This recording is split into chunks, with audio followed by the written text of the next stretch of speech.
everyone, I'm Alex and I'm the hands behind Lovecraft Crochet, my plushies are for the anxious, depressed, autistic, and neurodivergent. Small enough to travel in a purse, backpack, diaper bag, or even your pocket. You can check out my Facebook page or TikTok to see what patterns are available and stay tuned for the new ones coming out. I also make hats, scarves, blankets, and dice bags for the tabletop gamer or dice goblin in your life. Feel free to order through the page, TikTok DMs, or via email at love.craft.crochet@gmail.com. Now, on to the segment. Hail and well met, adventurers. And welcome to Playing Over 15 Minutes.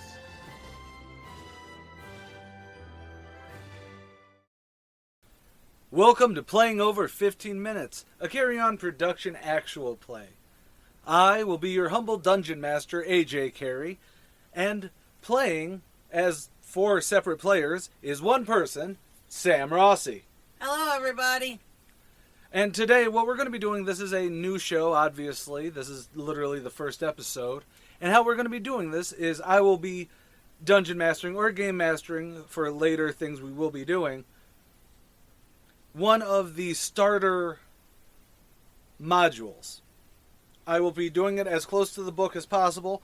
There will be some, fruitful endeavors, hopefully, that might skew a little bit away. But ultimately, I will be using the module. And Sam will be playing it. This is a fun little endeavor, and let's hope it actually goes well. Got nothing to add there? Well, I'm hoping that it goes well, too. It's going to be a stretch. This is going to be a fun experiment. Fun experiment. So you guys might be watching us crash and burn. You might be watching us have a lot of fun with this. But anyways, like I said, today the very first one we're going to do is a game that is from a system that we are very familiar with, Dungeons & Dragons. Even if we are slightly new to 5e, we pretty much played from 1st edition to 3, maybe 3.5. Because I believe Unearthed Arcana came out for the 3.5 stuff, not the 3 stuff. But who knows? We'll see. And yes, I am not a very good DM. I don't think that's true. I've done 1 DM session. 2. In the past 15 years. Well, we're going to see how you do now. No pressure, no pressure. No pressure. No whammy, no whammy, no whammy. And so, let us begin the first session of Dragons of Stormwreck Isle. According to legend, 2 families of dragons came into being in the very first days of the world's creation. Bahamut, the noble platinum dragon, made the metallic dragons, gold, silver, bronze, brass, and copper. The cruel, 5-headed Tiamat made the chromatic dragons, red, blue, green, black, and white. The metallic chromatic dragons shared a mutual animosity that originated in the enmity between Bahamut and Tiamat. Bahamut is often called the king of metallic dragons in the world of Forgotten Realms, and Tiamat the queen of chromatic dragons. In other worlds, they have different names, and like all gods, they are beyond gender. The origin of Dragon's Rest is rooted in that animosity. Ages ago, a fire-breathing red dragon called Sharuth rampaged up and down the Sword Coast. 3 metallic dragons joined forces to battle Saruth and imprison her beneath the ocean floor, believing that seawater would quench her fire and keep her bound forever. But Saruth's fury, legend says, caused the undersea volcanic activity that formed the Stormwreck Isle. In all likelihood, Sharuth is long dead and entombed beneath the island, but chromatic dragons whisper that she still lives and will one day emerge from her prison. One fact is undeniable. The powerful magic embodied in such an ancient dragon has left a permanent mark on Stormwreck Isle. That magic had drawn other dragons to the island throughout the centuries, making it a recurring battlefield in the conflict between the metallic and the chromatic. Several of these dragons have died there, each leaving behind a spiritual scar that caused unpredictable magical effects. 100 years ago, a blue dragon tried to harness this destructive magic. A bronze dragon named Runara pleaded with him to abandon his schemes. When he refused, Runara killed him, adding one more dragon grave to the island. Rumara has grown wary of strife, and Stormwreck Isle's wounds are a constant reminder to her of the cost of such conflict. Devoting herself to peace and reconciliation, she established the cloister of Dragon's Rest as a safe haven from violence. Living in a human guise, Runara now serves as the leader of a tiny group of hermits and ascetics. But the ageless conflict between chromatic and metallic dragons threatens to disrupt the serenity of Dragon's Rest. And this is where our adventure begins. Okay. Okay, cool. Well, that was a lot. I'll be honest, that was a lot thrown at me. But I understand that we have, a war brewing between the two dragon kinds. Yes. Okay. The ones that are shiny are good and lawful. The ones that are matte painted are not. Matte painted. What can I say? A metallic dragon is shiny, new, and chrome. Yes. Which is weird because the chromatic ones are your basic color wheel. Now then, your journey so far has been uneventful, but the island now is visible off the bow, promising rare wonders. Seaweed shimmers in countless brilliant colors below you, and rays of sunlight defy the overcast sky to illuminate the lush green and dark basalt rocks of the island.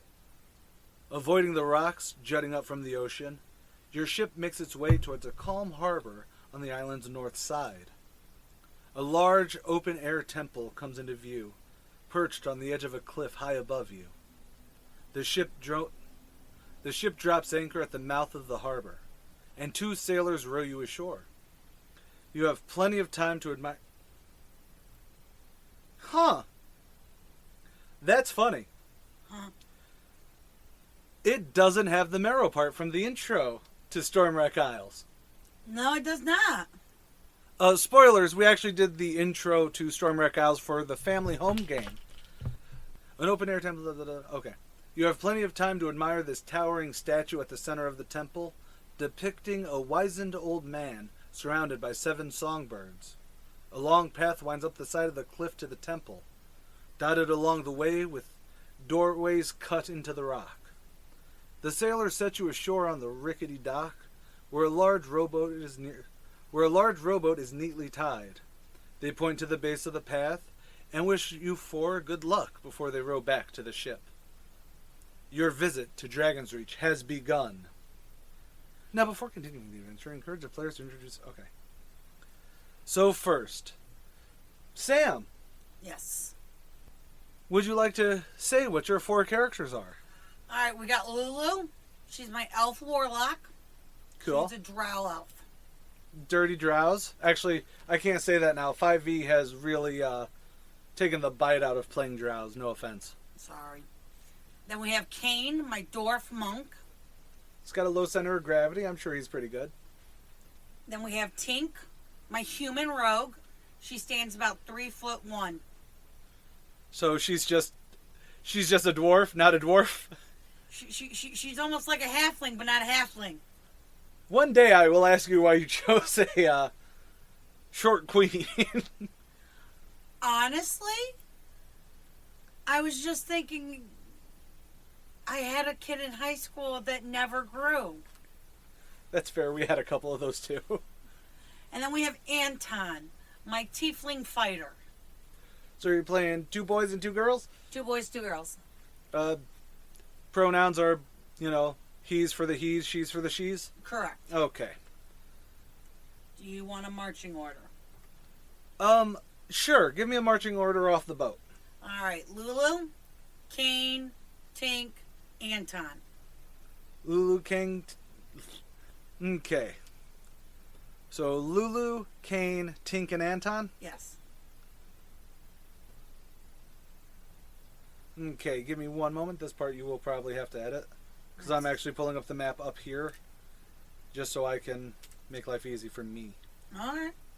No problem. Except they don't have a map for the island coast. Never mind then. Okay. So I will just make a note. Should have brought up a notebook. Thank you. Lulu, Kane. Is this going to be your normal one? Yes. Okay. However, you know exactly what's about to happen on this part. Yes, I do. As you're about to leave the beach. Actually, is there anything you want to do before then? Or you see the stairs and it's just going to, let's go towards it? Because you have nothing really... Nothing inspirational strikes me to do anything. Right, because you're here to go to Dragon's Reach. Or Dragon's Rest, which is up there. Exactly. As you're about to leave the beach and start your climb, you hear a ruckus of splashing and a wet, gurgling moan behind you. 3 figures are shambling up from the water's edge, about 30 feet away from where you stand. They're dressed as sailors, but their skin is gray and they look drowned. Seawater drools from the slacked mouth as they lurch towards you. Okay.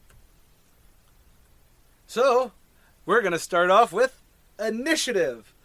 Since you did give me a marching order, and they are coming out, I will give myself a roll to see, if you're actually surprised, or there's enough time in between you guys. Does that make sense? That makes perfect sense. Except there's no D20s in this box. Well, fine, I'll do it myself. I got it. Yeah, but I put one over there for you. I know. I moved it. This is a rickety show. It will tighten up. I hope. So, my roll. Okay. Sissy. Start off at the top with Lulu.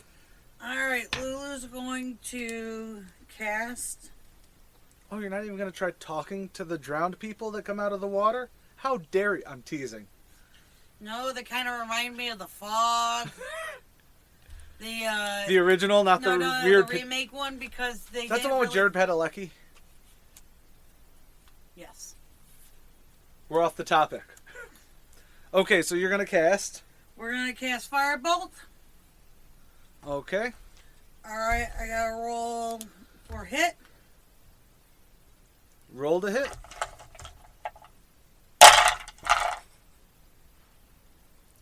That dropped away more than I thought. Alright, I threw a 4 plus 6, so an... That would be a 10. That's 4 10. plus 6 is 10. Yes. However, I'm sorry to let you know this. You did not hit the dragon. No, you did not hit the zombie. Alright. Oh, sorry. Yes, you did. Oh, okay. You hit it. How much damage did you do? 2. 2 is still a hit. 2 is a 2. 2 is a 2.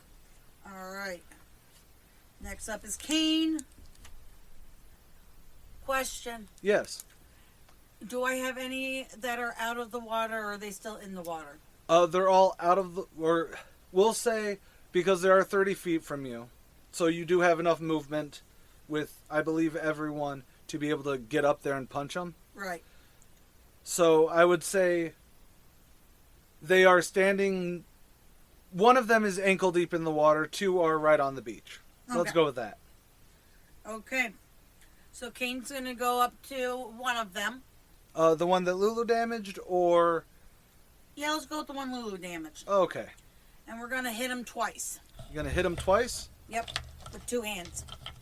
Flurry of blows or just punch? Punch, punch. Okay. Bop, bop. We rolled a 7 plus 5 is 12. 12 hits. All right. For 4. For 4. Nice. That's 1. You want to punch again? Yes. This is the part that's not as fun. 4. 4 plus 3 Missed. is 7. That is a miss. Okay. Next is Tink. Tink pulls her dagger and goes after the one Lulu hit. Okay, so you guys are doubling up on this one? We're doubling up.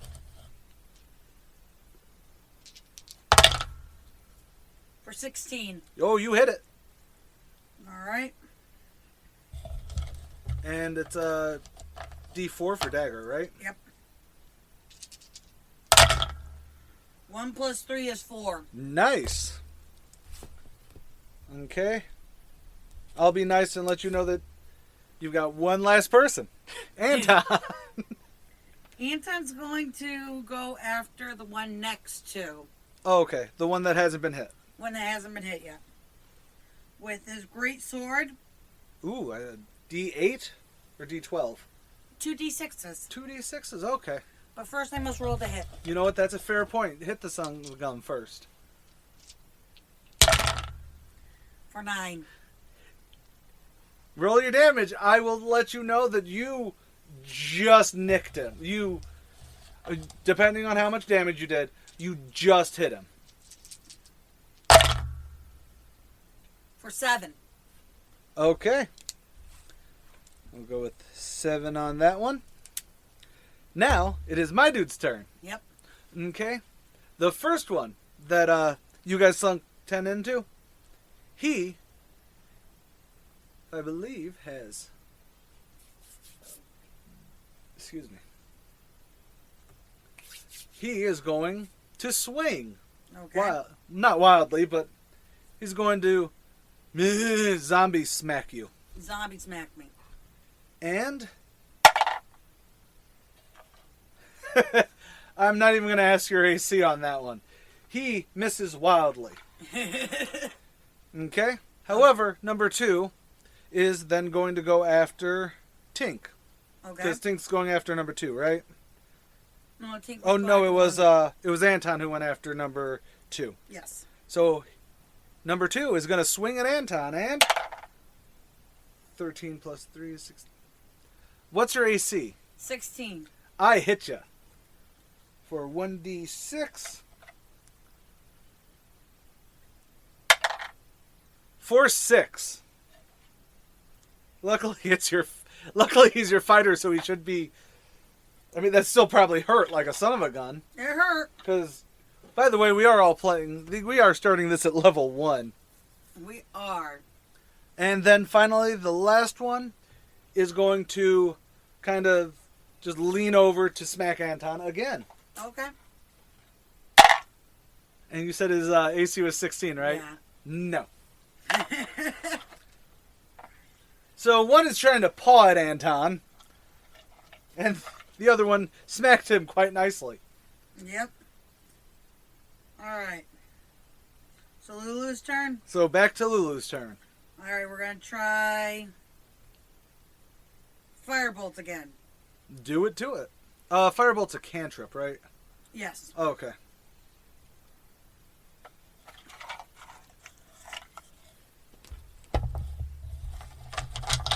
Alright, rolling the hit.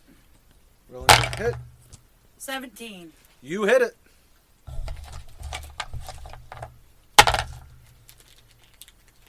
For 3. And that's the first one, right? That's the first one. Okay. What's Kane gonna do? I'm assuming another bop bop. Bop, bop. Bop bop bop. Alright, rolling the hit. 17. You got it. For 7. And that's the first one, right? Yes. Okay. These are unarmed strikes, right? For him, yes.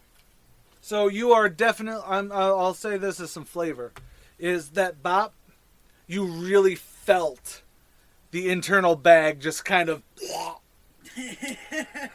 Right now, this is kind of gross to Kane. Like, he's unarmed. He's probably fought 2 people before. He's a level 1. He's been training his entire life for this. Yeah, but it's almost like he's punching a bag that's a fucking water balloon with some sticks in it.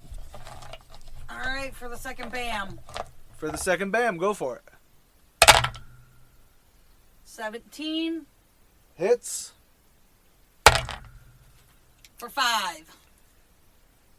That second pop, you pop that water balloon, and let's just say one of his hands is now covered in seawater and goo. Seawater and goo. It looks like you just shoved your hand inside of a watery jello. It's gross. All right. But one is down. All right. Tink's going to reach over to number 2 Okay. with her dagger. Yeah. We're going to roll a hit for 8. Roll your damage. For 5. Nice. And finally, Anton. Gonna do it to it one more time? Totally. With his great sword. For 20. Dirty 20. Dirty 20? Okay. For 9. Oof, We will say that shot, you took off one of his arms. These guys have been kind of waterlogged. They're waterlogged. However, that does mean that it is now my zombies' turns. Yep, which is zombies' turns. My zombies' turn. Well, one's going to smack Anton with his one arm. Okay. Miss. Number 3 is going to go for it. Miss. Your turn again. That was fine. All right. We're going to try Firebolt one more time.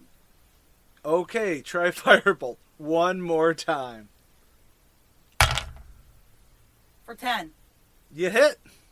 Yay. For 3. Oh, you were aiming at 2 on that, right? Yes. Number 2. The Firebolt hits it. However, since he's waterlogged, doesn't catch on fire. However, you see the searing and the force of just being hit with that fireball shoots him back, and he doubles over dead. Deader than a zombie can normally be. Kane. Okay. What is Kane going to do? We're going to attack. Go for it.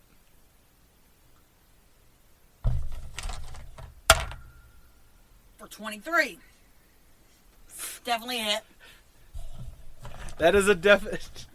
No, actually, this one is wearing some super awesome armor. No, I'm kidding. Go for it. For 9. For the first hit. 9 for the first hit. Nice. You guys know how to deal with these big bags of fat. First. That was you missed. Your second... Yeah, the second one missed. Yeah, second one missed. It was a natural 1. I know. But I'm not going to do, because it's your second unarmed. Mm-hmm. And technically I should say roll, because you got a couple other people near you. But we're just going to say fine. You missed. Okay. Since we're doing this theater of the mind rather than using D&D Beyond's map system or minis, I'll say that you actually slunk behind to do it, because you're a fighter. You're a monk, so you at least kind of more understand the brawler. Get behind him, aim for the kidneys scenario. Aim for the kidneys. All right, Tink. Tink's going to stab at number 3.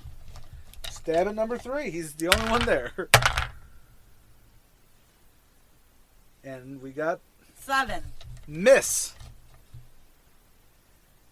That leaves Anton with his broadsword. Well, not broadsword, great sword.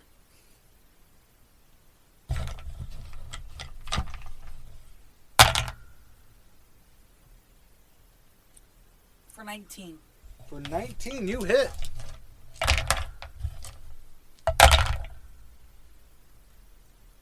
For 12. 12, Jesus Christ. 12 plus 9 is 21. He's still there. He's still there. However, Anton has now taken the arm off of this one. Okay. He looks like a strong wind will knock him over, kind of. He looks more like he's been gutted. It's how is this thing alive? But then you remember it's a zombie. It's not. The zombie, number 3, is going to swing at Anton again. That's a hit. And that's a 1d6. I'm loving it. For 5. Oh, Anton cannot be looking good. Anton is at 0.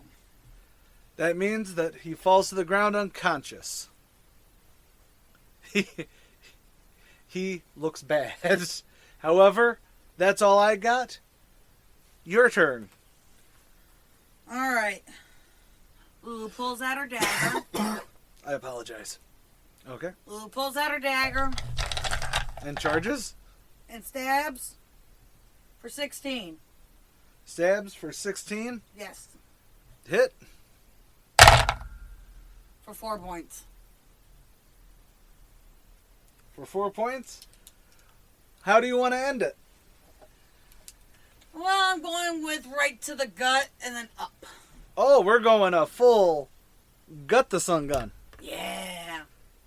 Nice. Well, yes. All right. Are we out of melee? We are now out of melee. All right. Anton is still down. But how do you want to get him up? Kane has cure wounds.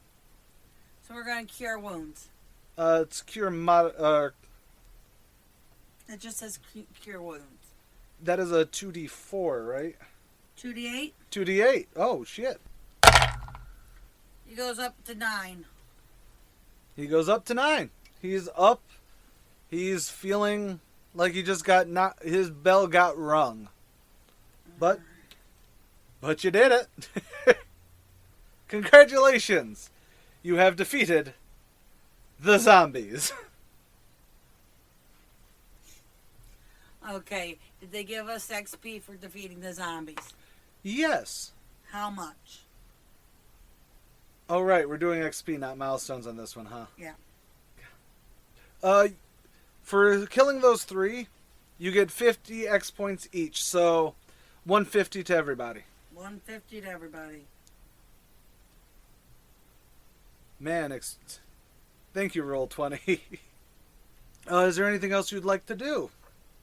You just got attacked by... Alright, we're going to see if there's anything nice on them.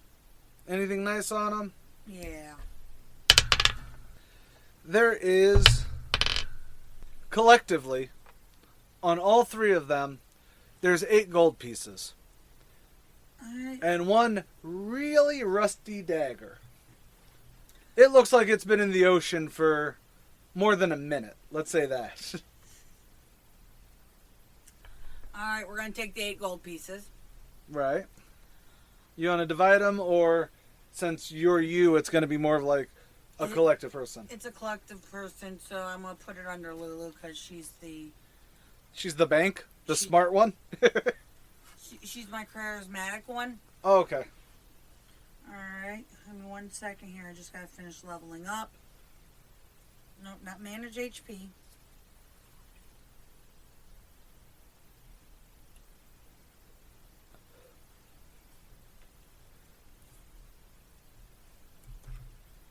Alright.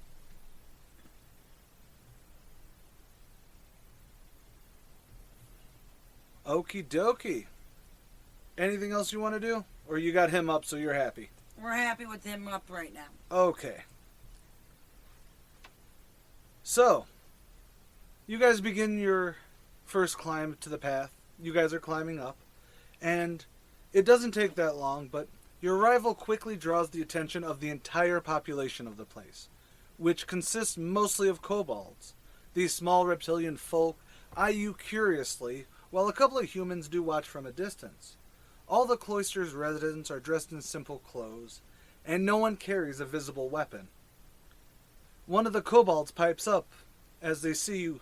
What's your name? Apparently that's my kobold voice. Okay. At that, all the kobolds begin to barrage you with questions now that the ice has been broken. Where are you from? What's that? Why are you here? And more that are just lost in the din of everyone trying to, just be like, oh my god, new people. What the hell? So kind of like the Munchkins there in Munchkin Land when Dorothy shows up. Yeah. Okay. So, you want to answer any of them? What's that? What are you? Looking at the person, looking at Tink, since they are roughly eye to eye. You're short. So are you. Yeah, but I'm cool. Why do you look weird? You look weird too. This would be much funnier if we were doing video. The kobold locks eyes with you as you guys have a who's weirder eye staring contest. All the other kobolds quiet down and they watch you guys. I would like you to roll a d20, please.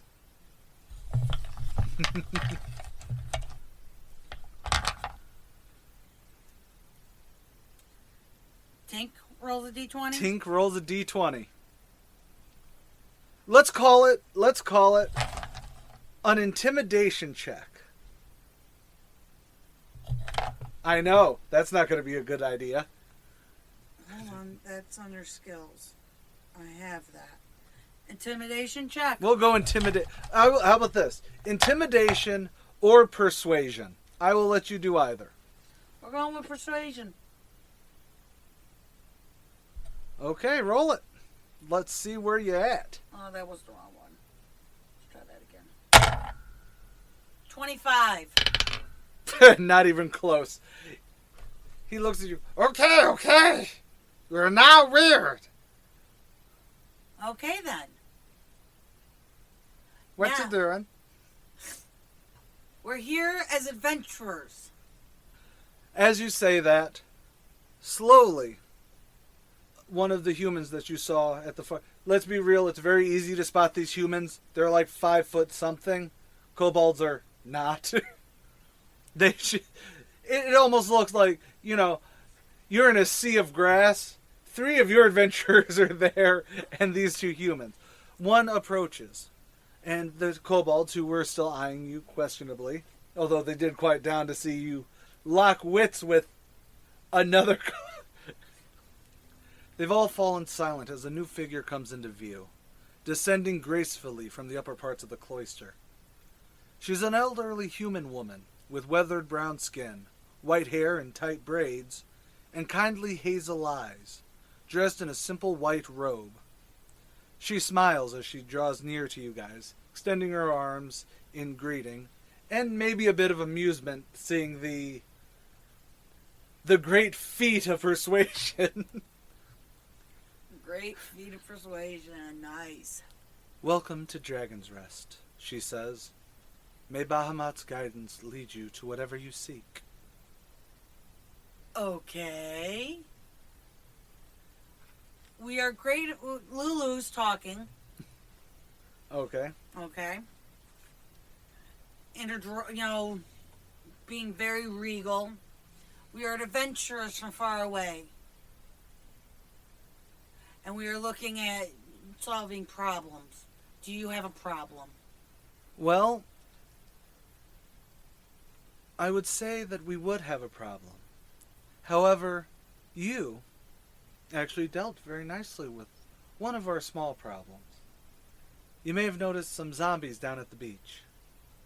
We did notice some zombies down at the beach. They have been disposed of. And are you okay? I saw your friend take a nasty hit to the head earlier. Well, he should be fine in a few days. I'm sorry, give me a second. You're fine. Am I not asking the right questions? No, it's not necessarily that. It's that, again, like I said, I'm trying to read this as best as possible.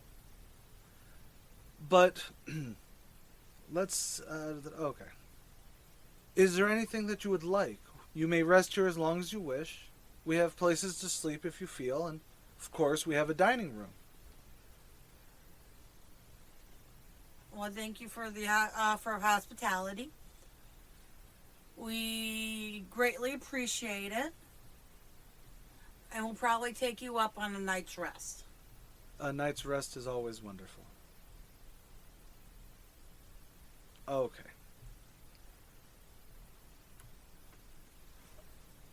Well, would you like to wish for the night? Yes, we'll take we'll take a rest for the night.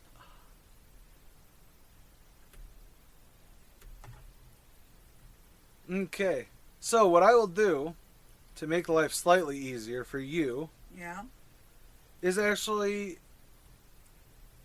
play this out in that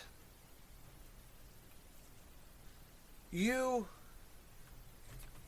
get met. I will actually flip this so you can see it. Okay. We really should try and figure out how to do that eventually. Anyways, that is Dragon's Rest. The star at the very bottom is where you guys came up. And that's Okay. where you just met with her. Okay. So when she thanks you, she says if there's anything you need, please do not hesitate to find us. Would you like me to actually just send you that map? So that way you can at least see it slightly better? Yeah, send it to me. Alright. We're going to take a rest. Okay. Would you like to rest in, and this is what, and I believe I told you that this is what she said to you guys. If you guys would like to rest, we have the monastic cells. Those are the ones at A1. Okay. The path that you guys, pretty much it's right next to you guys. Okay. It's like, we have some open there. Those are free to adventurers. We also have the temple, which is A5 at the very tippy top. Okay, where the other star is. Gotcha. Yep. The dining hall is A3. So you could eat before you rest if you really wanted. There's a small winch house. That's A2. And A4 is the library. Alright. We're going to take the adventurer's suite. Oh, the adventurer's suite. Yes. So Anton can heal himself and we can be able to get cure wounds again. Very good. So you want to do a short rest in there instead of a long one, or do you need a long one? Short rest. Okay, short rest I believe is 6 hours. Okay. Short rest is a period of downtime of at least 1 hour long. Okay. So it can be at least an hour, pretty much. Okay. You can spend 1 or more hit dice at the end of a short rest, up to the character's maximum number of hit dice. Pretty much, that's how you heal up after a short rest. Alright. I just needed 2, so... Oh, then do I we'll... have to roll? I'm not going to have you roll on that one. Alright. In front of the cells, you actually see a star and a circle symbol that's on the map. On the map that I sent you, Okay. the star and a circle symbol right there in front of those cells right. represents a dragon statue. If you want, you can examine it. However, you will have to roll. But you do notice that it is a bronze dragon, or at least the coloring is a brown or bronze. It's not as shiny as it probably was. Each cell that you are going to rest in has a bed, a nightstand, a desk, and a chair. So Okay. technically, each of you will have your own separate cell. Right. But it's a bed sit. It's a nice little. If I need to sleep it off. Alright. So Kane is going to investigate the first statue. The statue? The statue. Okay. The A1 statue. Okay. Alright, what do I need to roll? You need to roll a d20. Alright. This isn't going to be. It's not. Firstly, do you have like a specific. Do you have any specialty in like history for like. History, lore, or anything like that? No. Okay. But I know Draconic. That is not going to help you here. I'm sorry. I get why. I understand. So roll, and what'd you get?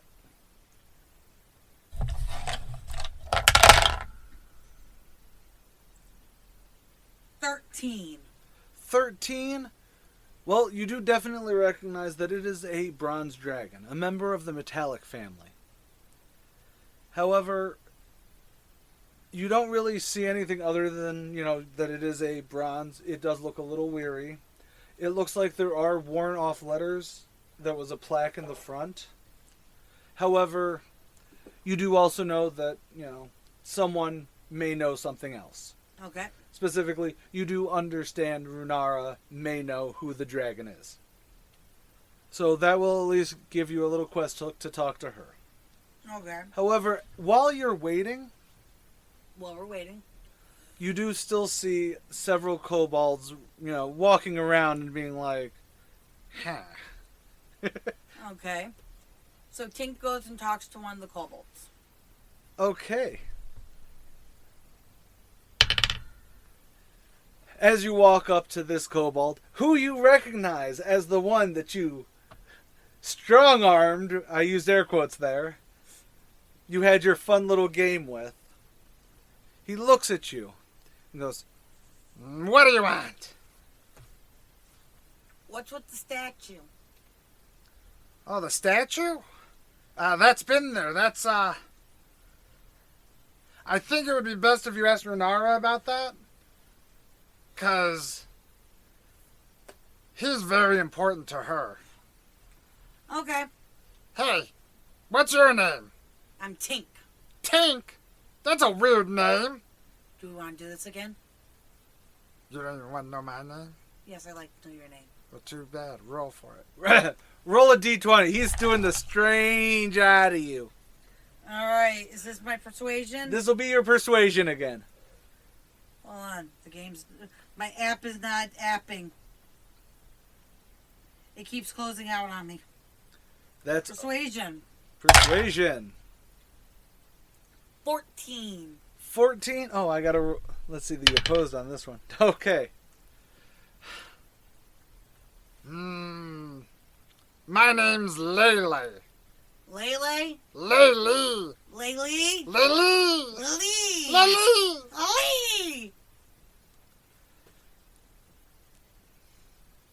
You know what? What? Are you mocking me? No. That's racist. You're weird. So are you. Yeah, but I got a tail. Do you have a tail, human? No? Yeah. But I probably would trip over your tail. How often do you trip over your tail?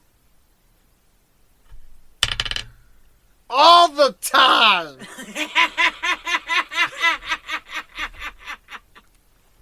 There was one time. What the hell was that? That's not the words I've been using.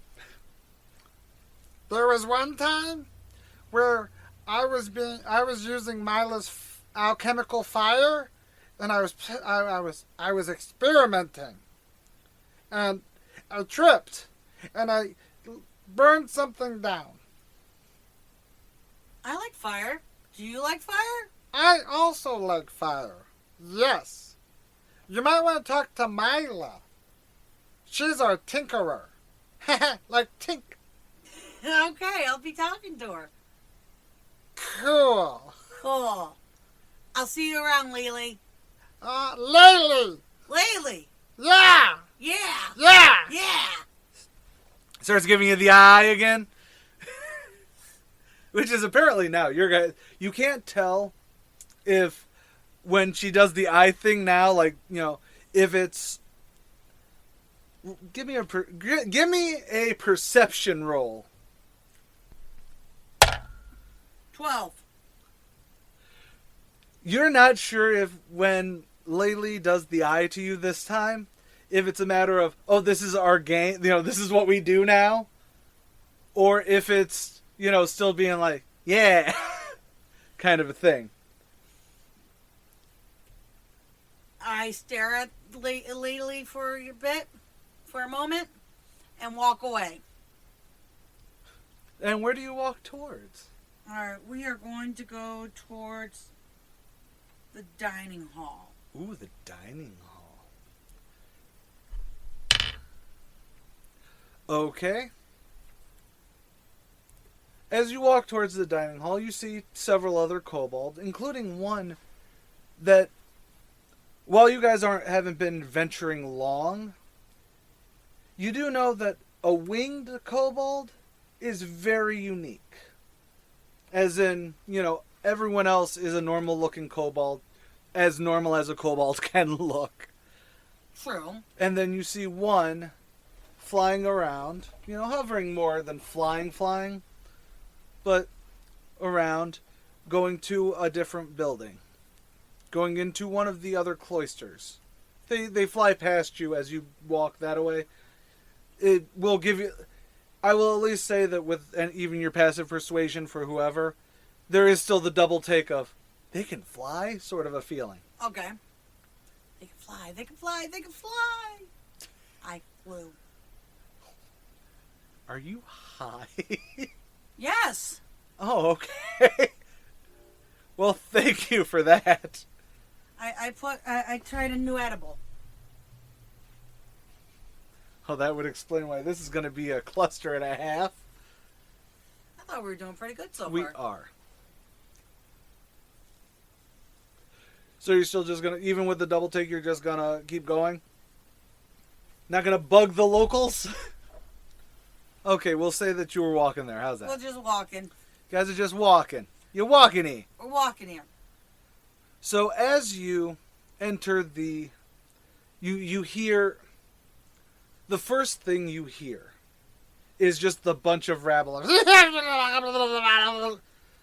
multiplied by how there are about 8 to 10 kobolds in there, as well as one of the other humans that you saw earlier.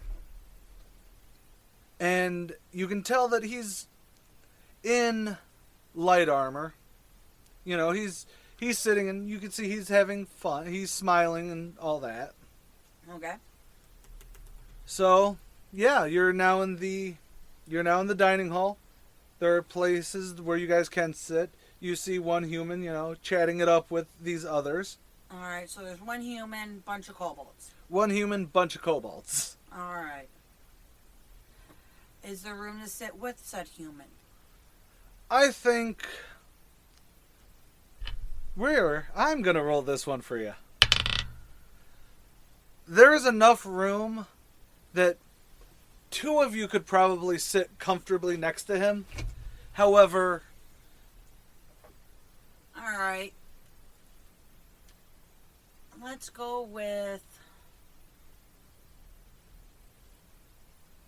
Let's have Lulu walk over while the other 3 goes to sit down at a table. So Lulu's going to investigate and talk to the human.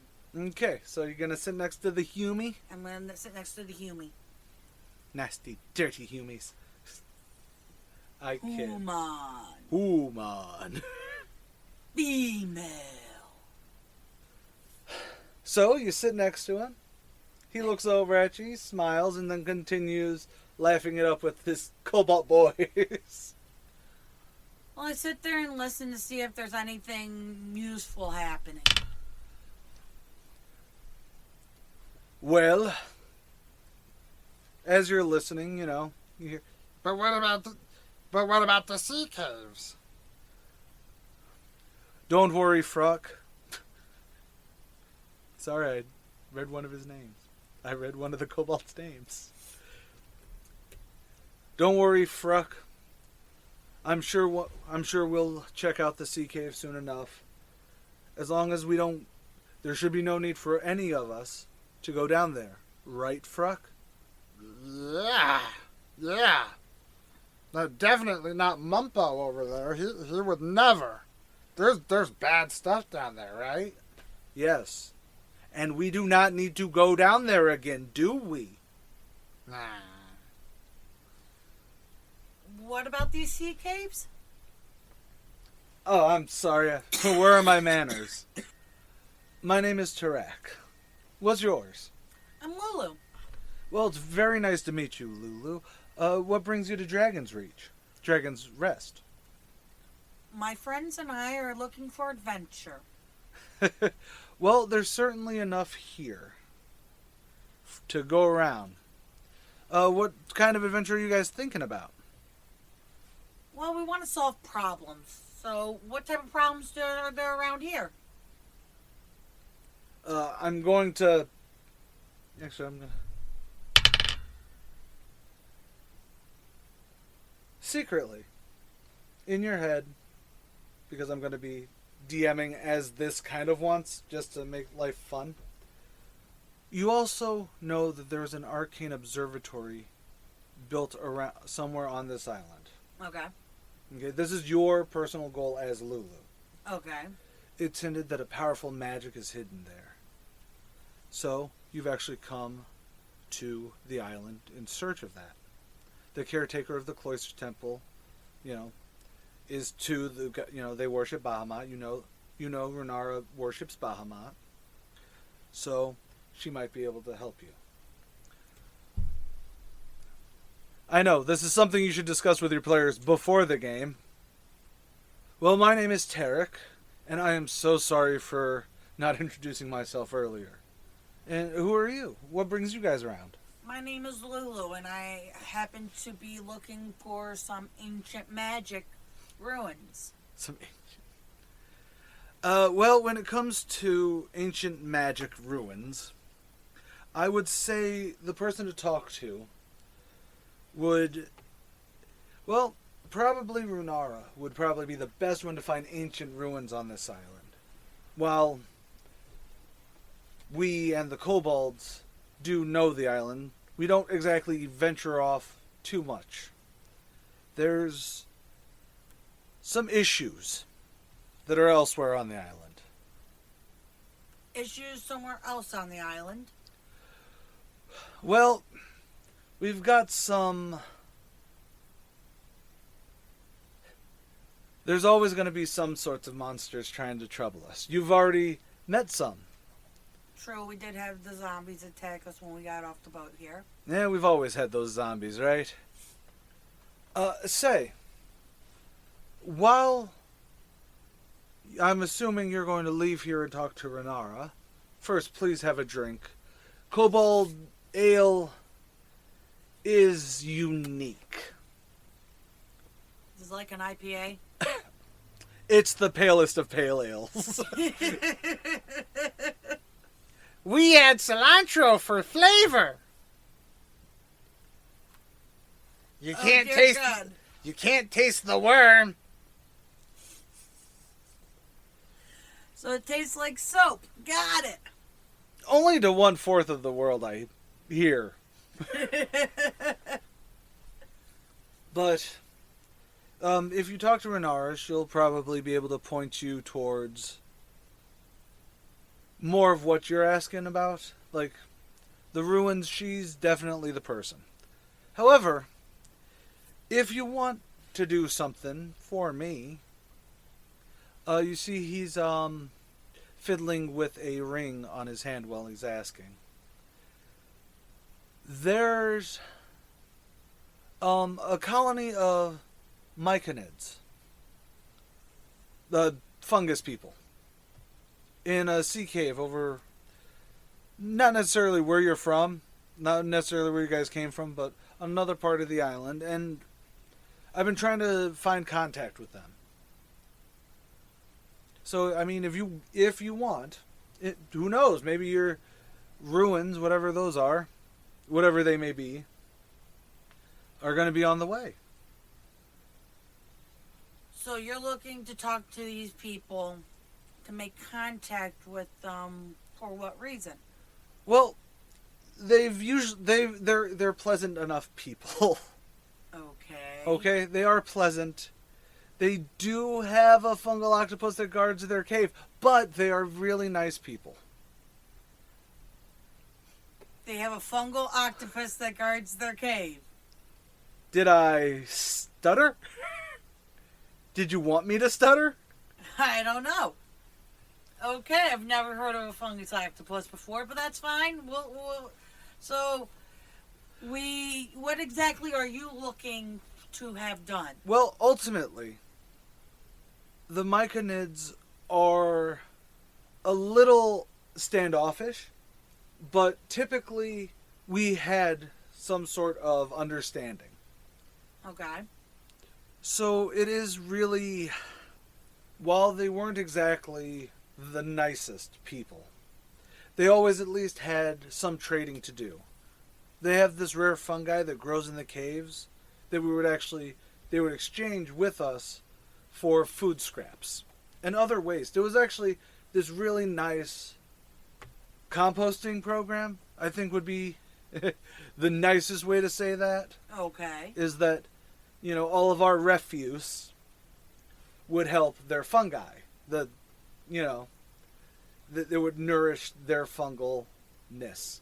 So rotted food are other waste products would fertilize and make their fungi, work.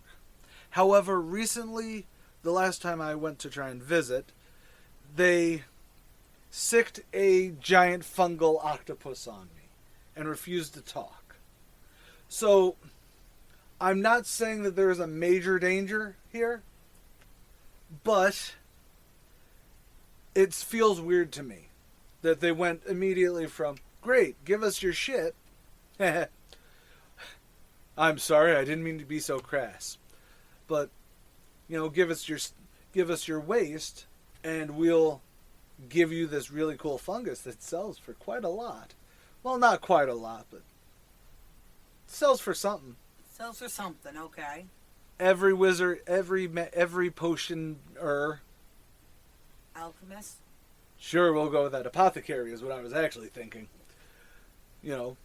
Uses mushrooms. Both recreationally and professionally. So, if you guys need something to do, that's all I'm saying. Just need something to do, you can pop over, knock on the door, be like, hey, sup? Might be something we're interested in doing. Where would I find Runara? Runara? Runara. Runara, if she's not out talking with other kobolds, and she's very helpful, but if she's not outside, then she is more than likely at the temple. Okay. Okay. Thank you very much for everything. Not a problem. Hey, Frub, grab a beer for this little lady. Okie dokie. Okay. Do you want to try the saltgrass one? There's not a lot of fresh water on here, so we use extra salt. I wouldn't recommend a second glass, though. You would not expect, second glass, alright. So I'll try this ale ale. I'm going to need you to roll a Constitution saving throw. How's your con? For Lulu? For Lulu.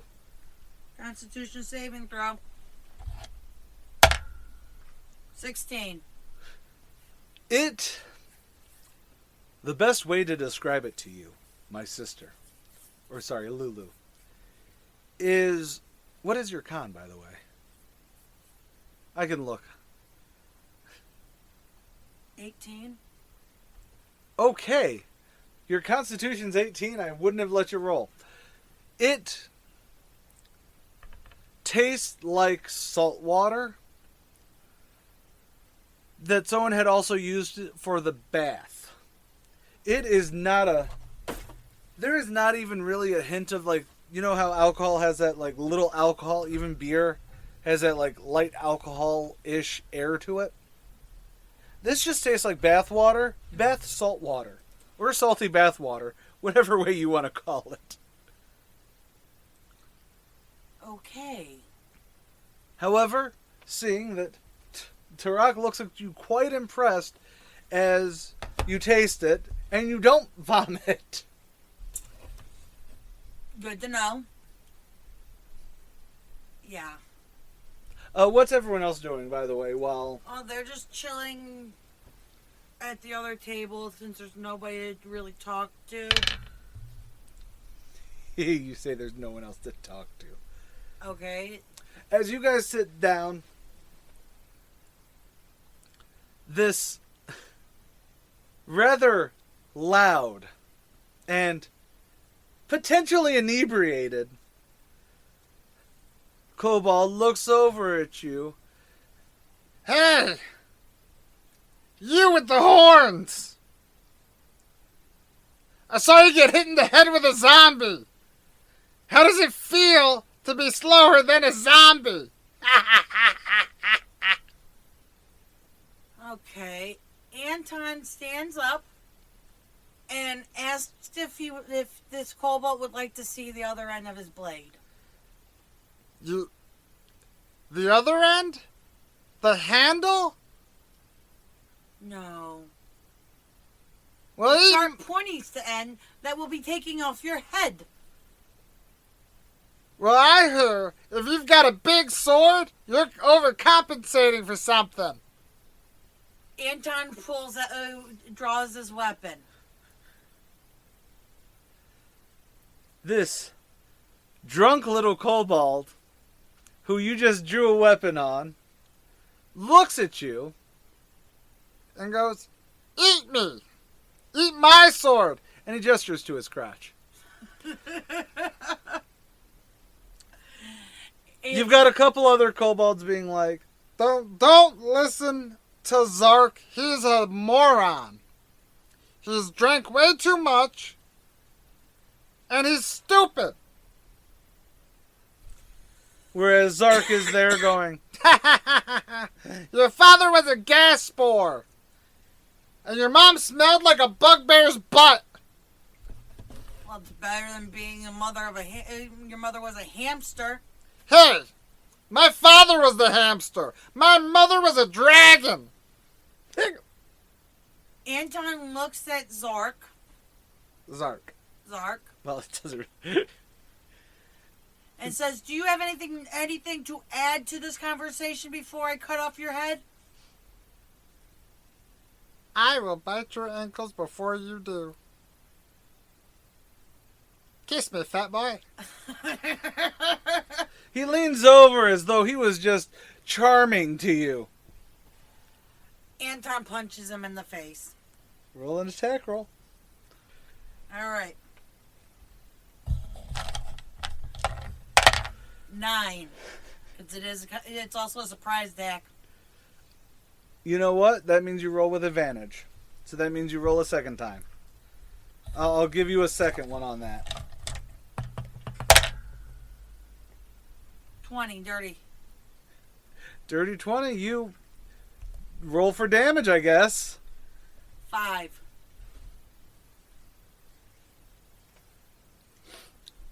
So you punch Zark in the face, I assume. Yes. Even though you're punching down here, sissy. So you punch him. He falls back, laser splayed out, going Blah, blah, blah. 2 of the 3 other kobolds was like, Hey! You punched Zark! What the hell, man? Zark entered into my personal bubble and deserved to be hit for it. After mouthing off about me. Well, look at you! You're twice this size and you have horns! You've noticed you have horns, right? I know I have horns, but do we really have to talk about it? I mean...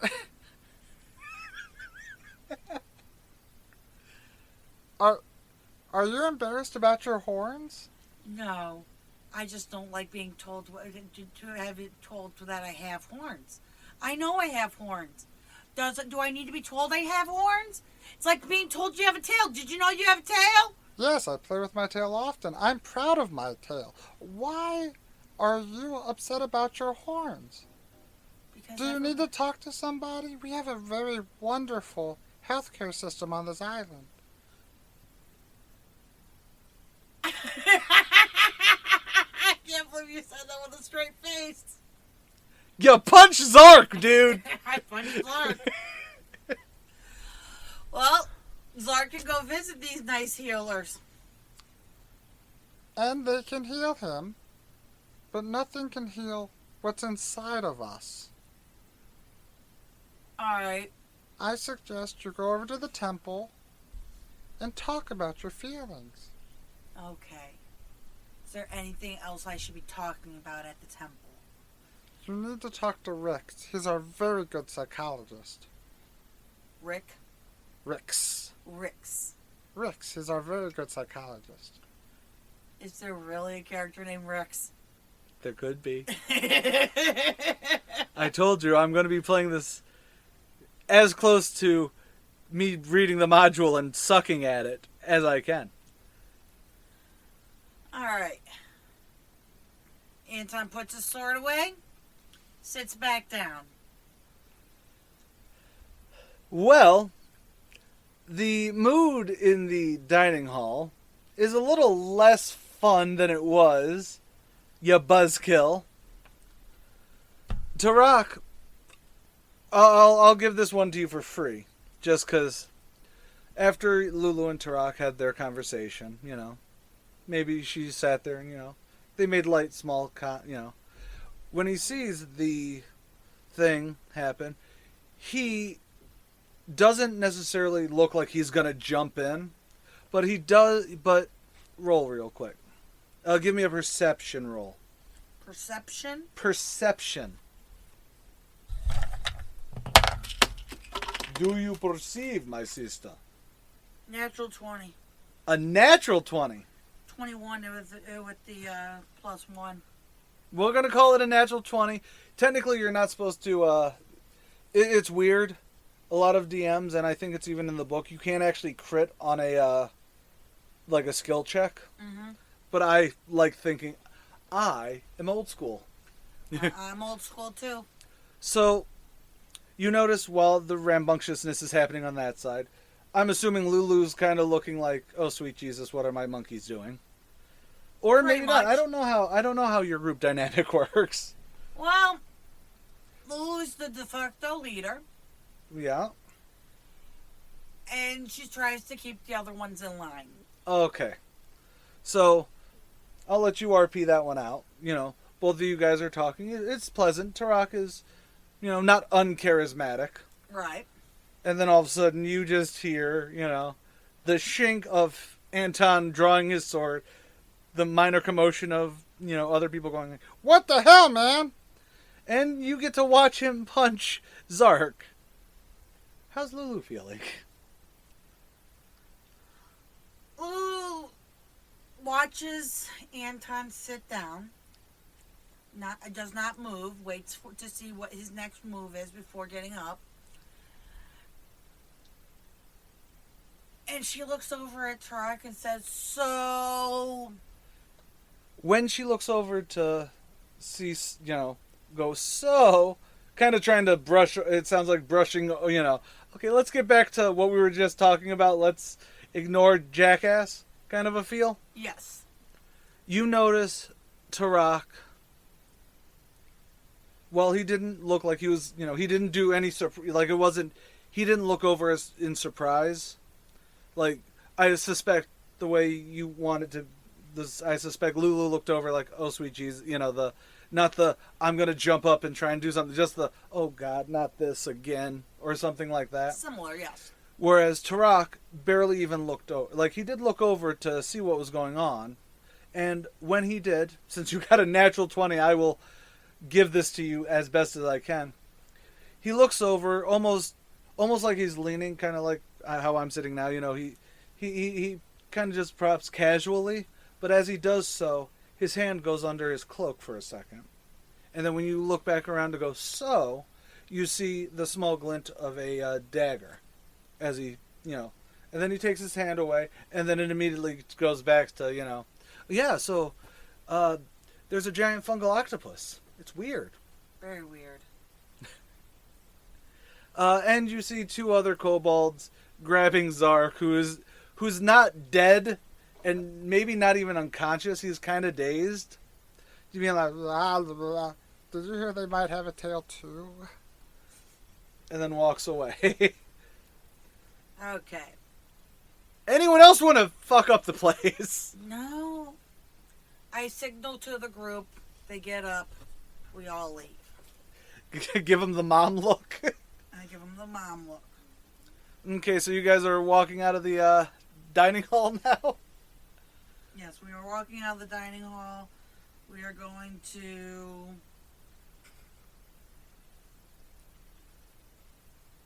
We're going to check out the library. Oh, you're going to check out the library. Yeah, the library. Okay, give me one moment. Because I will say, D&D Beyond, when it comes to their modules, at least in book form, this would read very easily. You could easily switch to, Back and forth. back and forth. What they really need to do is an internal tab system. Like, link each bit better. Yeah, I know what you're talking about. Like, even if it's just on the side. I mean, they have it on the side where it's like, here's chapter 1. Do. But then you have to go to the table of contents, and then go to this and that. You know what I mean? Mm-hmm. It's very easy to Get lost. get bogged down, not even lost. Locations.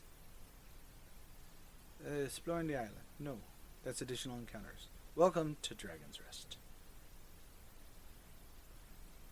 I was just here, man. Okay, Dragon Rest locations. Okay. As you guys are walking to the library, it's the next building over. It's only 120 feet. You see Zark being dragged off. You see the winged kobold ducking into another little booth off to the side, as well as a minor little of some, and then hearing, No! Don't touch that! as you guys walk over to the, you guys can continue on to the library, go see what the hell's going on over there. Let's go check out what's going on over there. Well, you guys walk over to this little booth. It looks like it wants to be part of the rock. Like, it's a little sunken back into the cliff, but it's not an actual room. It's just a little, 10-foot indent kind of thing that they've put up a little canopy for, almost a storefront. Okay. Okay? And as you guys step up to see what the heck that little, potential explosion, it was just a weird sound. Okay. You see, standing there, a little puff of smoke, from something that just happened. And then you hear, Tink, it's you! and you see Laylee. Hi, Laylee. Hi! What you guys doing here? Well, we heard a noise, so we came to investigate. Don't say that so loud. Mila might have heard. Listen. Vials need to be clearly marked. Clearly. And then, from the back, you hear, Yes! And you are the one who is supposed to mark them! out flies the winged kobold, looking not unlike someone who hasn't slept in several days, but very much like someone who is exasperated with the plucky yet inept Laylee. So when... What voice did I use for Mila? So when I say mark the bottle, write something. I do not want to explode again. Oh, customers. Hi. Hi. I'm Mila. Hi, I'm Tink. Hi. I'm actually the local tinkerer. Okay, anything interesting that you're tinkering with? Well, we had some potions of explosion. Had. Isn't that right, Laylee? Well, I'm trying to learn what to do to make them. We have plenty of wonderful potions here. Some nice little concoctions. Yeah. Lady will help you. I have to go into the back to deal with some other things. Okay. And you hear another, more of a, almost like gunpowder going off, but like the black gunpowder that doesn't go. No, it goes... Yeah, kind of. Kind of almost like someone striking a Ferris rod. Yeah. You know, you know what I mean. And she flaps into the back. Laylee looking nervously there going, Yeah. So you guys want anything? Oh, what do you have? Oh, we got this and that. This red one looks very important. notice every time Laylee points, lifts a bottle to go, here, or, and we got one of these. None of them have labels on them. If you want, you do have a wizard, or Lulu Lulu's a warlock. Lulu is a warlock, so I will let you do a perception check. Or an arcana check. I'll do an arcana check. Alright. And just let me know what you got and I'll... 15. 15. Some of the things you have no idea what they are. However, the red bottle, when Laylee goes, And this looks very important. you can tell that it is a potion of healing. Okay. How many of those red potions do you have, Lily? This kind, we have 2. However, we have this lightly other one. It's kind of pink. They pull up another bottle. It's slightly differently shaped. And the best way to describe this to you would be the potion of healing looks like it is Gatorade Fierce Red. Okay. Okay? Whereas, actually, let's make it slightly easier. Powerade Red. Okay. Okay? And then goes, But we also have this one that's slightly a different color. is that, dark pink Powerade that I think is supposed to be lemonade, Like that strawberry kiwi one? yeah. Okay, yeah. So we've got 2 of the reds and one of this not quite red. That's pink, my friend. Pink is almost red. Okay. They might be the same thing. This one could be in the sun too long. I don't know. I'm just a little guy. Okay. Or girl. Right. We're going to go head out to the library. Okay. Okay, we'll be back. And hopefully you'll have things labeled by then. Yeah. I hope so too. Alright, bye, Lily. Bye, Tink and friends. Alright, we're going to head out to the library. We gotta stop interacting with kobolds. My throat hurts.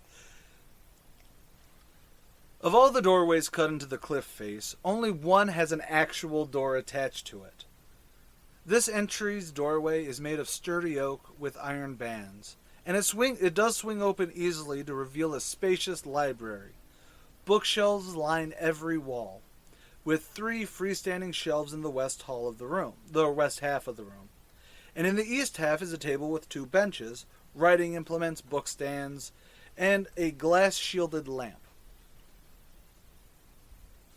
Pretty much, you've got a ton of books here, and it's really spacious. There are a couple kobolds. One is also at the table. You've seen toddlers try and write, and that's kind of how this one is doing. They might be making letters in their head, but it doesn't. It's not there yet. Yeah. Okay. No humans. No humans in here.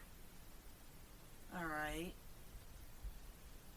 Is there one that's not currently occupied doing something? One of the kobolds? Yes. There is one kobold not doing anything who's just staring at the spines of the books, squinting. Alright. Tink goes up to the kobold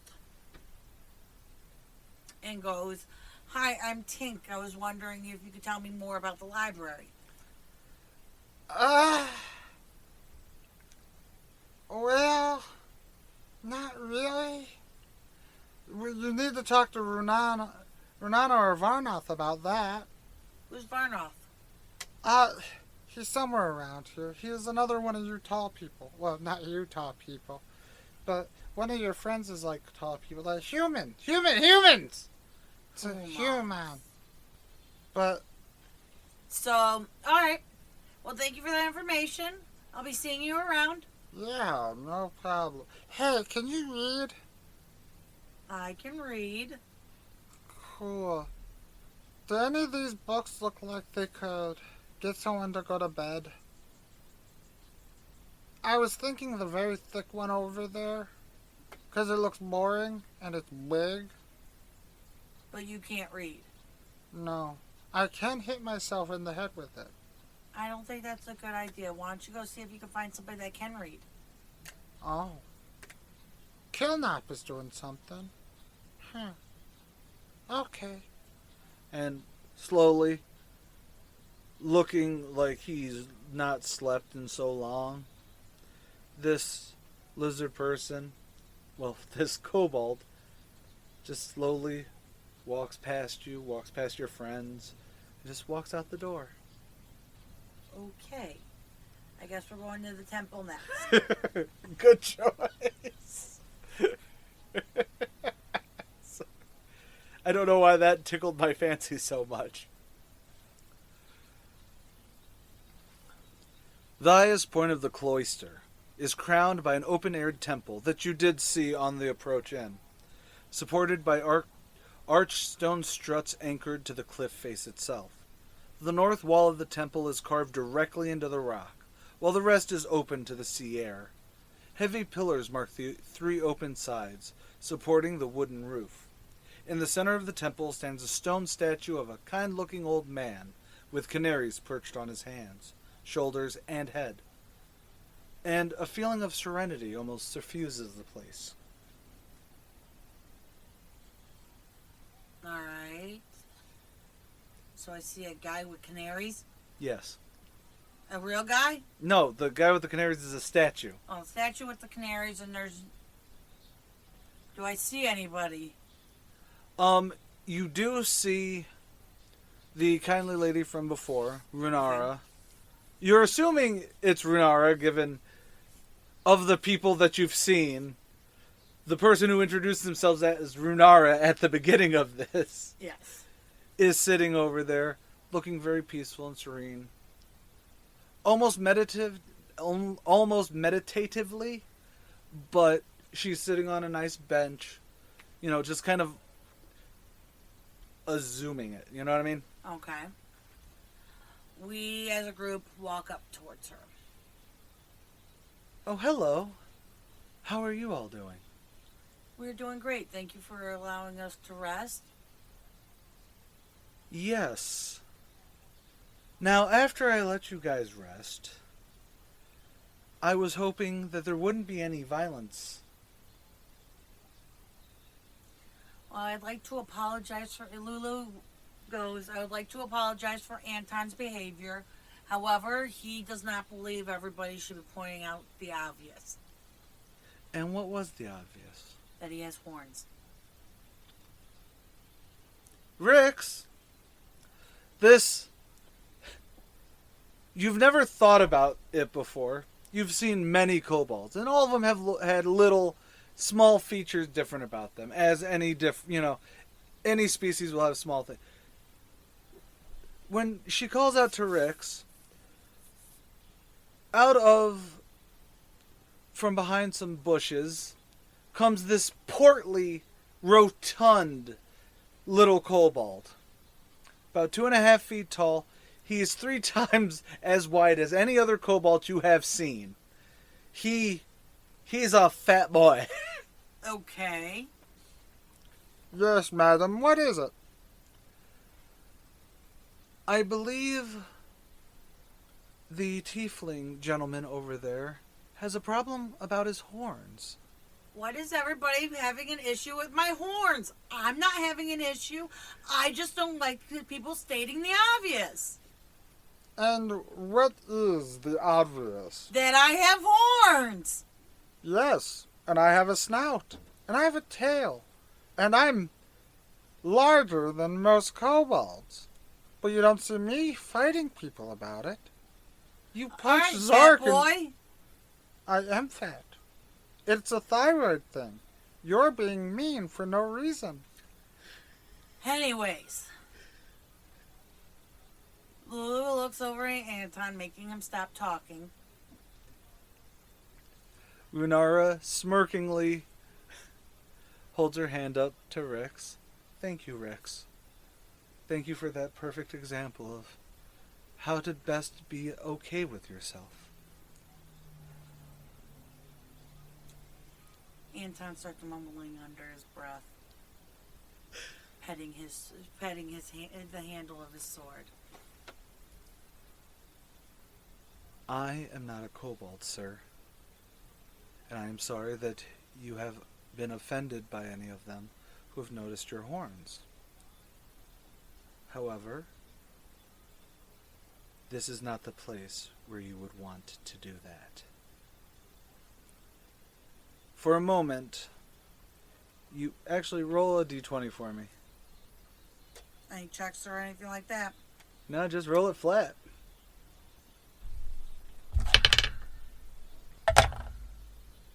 $17. She looks very serene and peaceful. You know, she looked very, very much almost like she was high on something. But for a split second, Anton notices a glint of fire in her eye. Just a glint, just enough that if he were not, actually, I need to add 4 to yours. But he does not run because of the fear that just crossed through the back of his head. However, he is very alert that Runara is not just a hippy-dippy person. Okay. I just wanted to give you that. Now then. And while Anton kind of looks like, the look on his face is probably more, suddenly I may need to go to the bathroom. Not a, oh god, I just pissed my pants, but just the, something bad almost just happened. Okay. Immediately, that flash of, sternness from Runara melts away as she looks back to Lulu. So, you guys said that you were questing. Yes. Is there anything specific you guys want, or just passing through?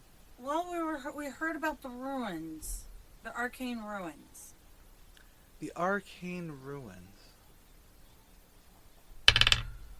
Well, there are several ruins here on the island. We have the shipwreck. Well, we have several shipwrecks along the coast, but we have many different ruins. We have an old ship that you might have noticed it on the way through. There is the old shipwreck of the Starwind. That has been a source of some disturbances. I would say that's arcane and ruinous. There's also an old observatory at the far side of the island. Okay. And, of course, there might be something arcane in the caves. I heard from Tarak that our lovely waste disposal team has decided to cloister themselves and sick a fungal octopus. I didn't know there were fungal octopuses, honestly. Neither have we. We've never heard of that, but tell me more about the observatory. Okay. One moment. Well, many have sought the knowledge contained in the observatory. I can direct you there, but I worry. The power, the arcane issues for that observatory, I don't feel you're strong enough for.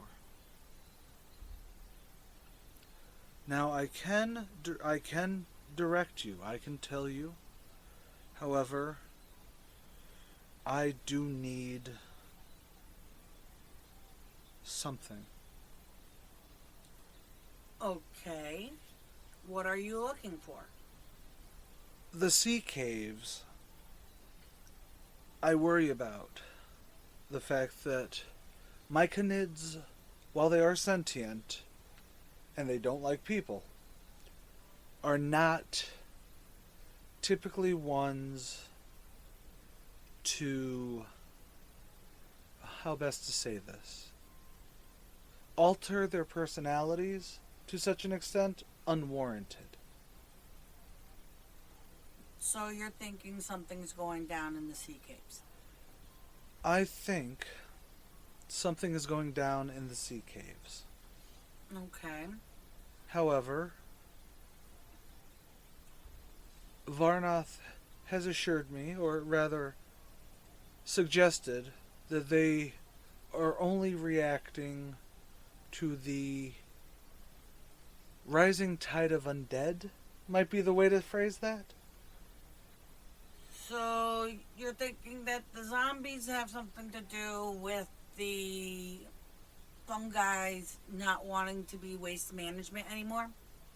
It's very possible, because while we consider them waste management, we were giving them food. Our waste was their treasure, as it were, to the Myconids. And it would explain some of their behaviors.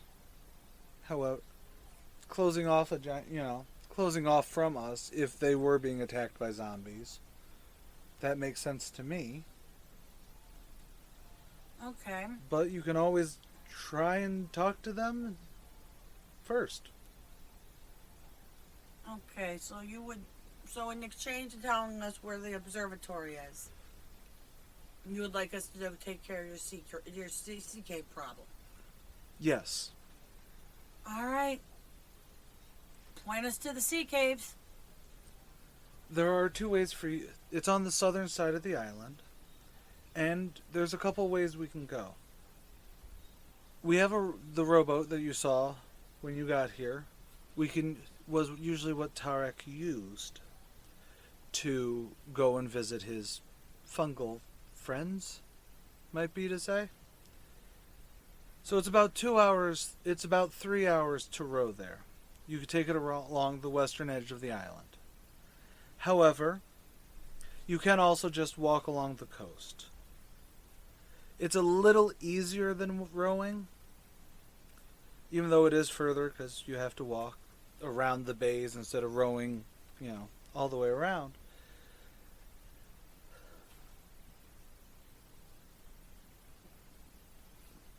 I'm not doing the tides table. But you can walk or you can row. It's really that simple. If we walk, Yes. will there be fiends along the way? Well, no. The infernal never come to this island. Sorry. Will there be monsters? Zombies? Will there be zombies? I don't believe so. The tide is going up, which usually means that they don't show up. They're kind of a low tide threat. Okay, so we'll take a walk. Okay. Do you need anything before you leave? I don't think so. Okay. Well, may you be blessed. May your journey be blessed, and I hope that you can come to grips with what's going on.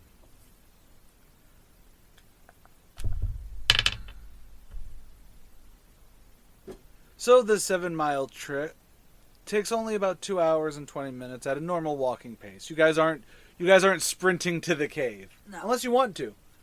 No. We'll take a leisurely walk. Now, you can also approach from the beach, or you can kind of make an approach off of the cliffs.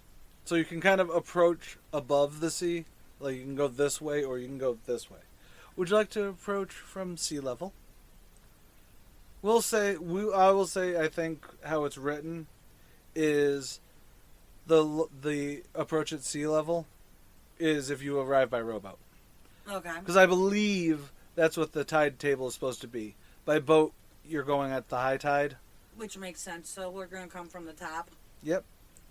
A cliff of dark gray stone towers 200 feet above the crashing waves, which rush in and out of the yawning cave mouth. A swirling slick of colors dance on the water's surface, emanating from the cave. I want to use detect magic. Detect magic? Detect magic. Do you have to roll for that, or is it just an instantaneous? It says self and detection. Okay. You don't really sense magic. Like, there's no magical nature. However, I will say that the multicolored fungus that covers the wall in this starting tunnel is bioluminescent with a dim light. The surface of the water swirled with colorful, faintly glowing spores, probably reacting to the movement of something under the surface. However, you do not detect any magic. Okay. We're going to walk in. Okay. And, like I said, it is low tide. So, there are walkways. It's not like you're swimming. I, however, am going to need you. And you said it's still the marching order of Lulu, Kane, Tink, and Anton, right? Yes. I'm going to need Anton Okay. to make a dexterity saving throw. 13. 13? Yes. As you guys walk in, well, Lulu crosses into from the wooden walkways that are typically covered with water at high tide. Low tide, they are not dry. They're a little slick. Lulu is able to walk past them. In fact, I will give you, now that we are, in a map that is usable, Lulu is able to get to the steps. Kane is able to get to the steps. Tink is able to get to the steps. Anton, on the walkway,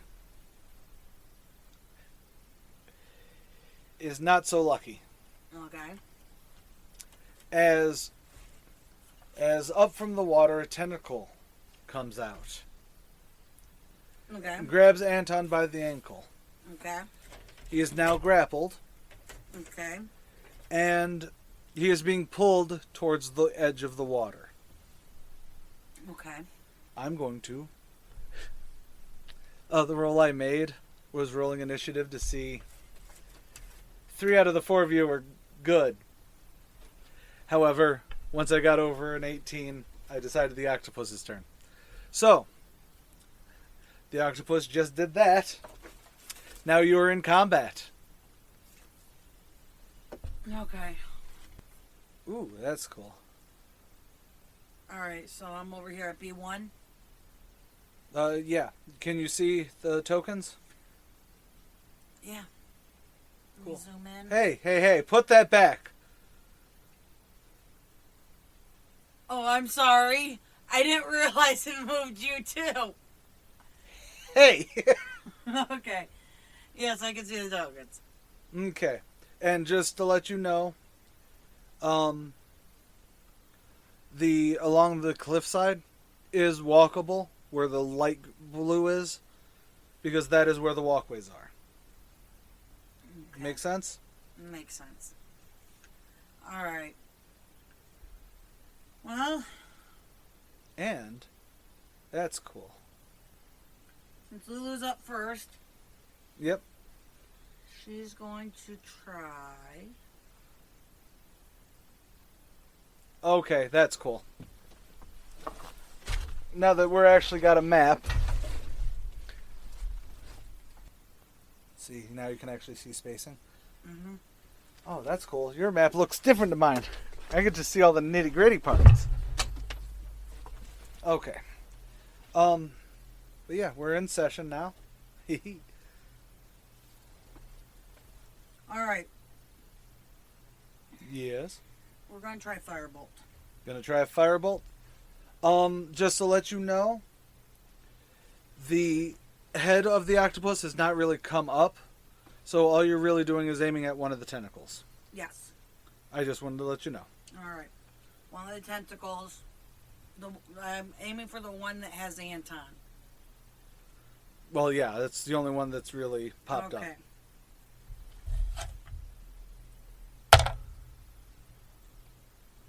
17. You hit it. All right. So do your damage.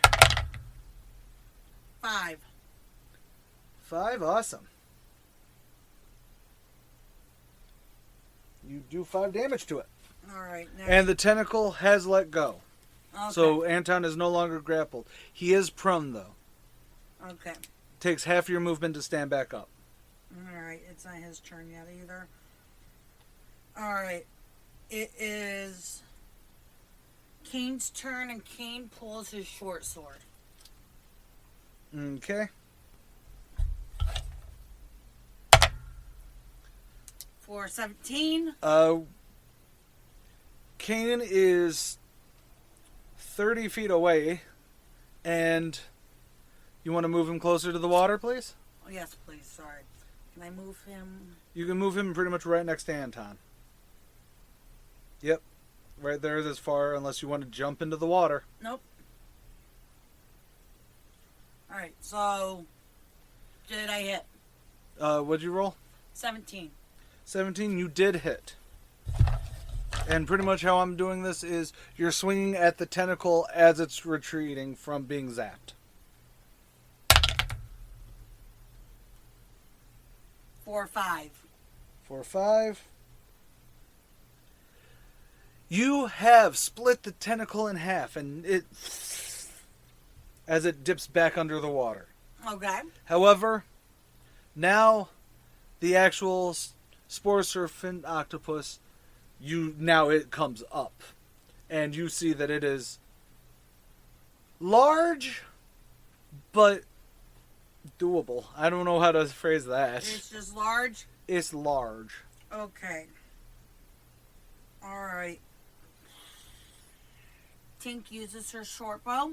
Okay.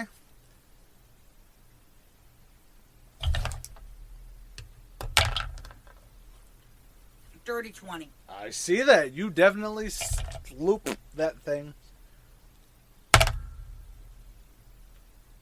Or 8. For 8. Bada boom. Roll a... Do any of your people have a good perception? Do all of you just have basic perception? I got passive perception. Yeah, what's your highest passive perception? I mean, or you can just roll perception. Because you are focusing on this thing to shoot it. You know what I mean?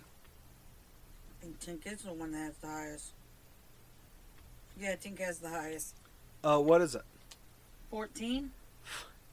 Well, I'm not giving you anything. If you'd like, you can roll. I'll give you a free perception roll. Roll it.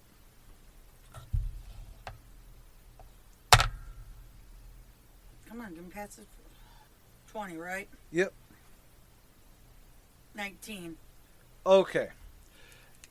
Because you are focusing on, you know what I mean?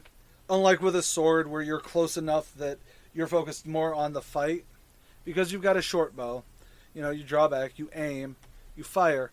When it hits, you notice... Well, you notice that nothing really pumps out of it. So it doesn't seem that alive. But more importantly, the ooze that does come out of it is almost the same as a it almost looks weirdly for real world. For a real world, it looks like gasoline on it's got that rainbowy, swirly weirdness. So that is what you get. Okay. Anton stands... Nope. The spore servant octopus gets to go now. Okay. And 2 tentacles come up out of the water. Okay. Right at the edge of the water. So I will actually just move him to denote that. And 1... I'm so sorry. He's taking a swing at Anton. Since he's prone, that means I get advantage. Okay. Rolling with advantage. It is... Fuck you!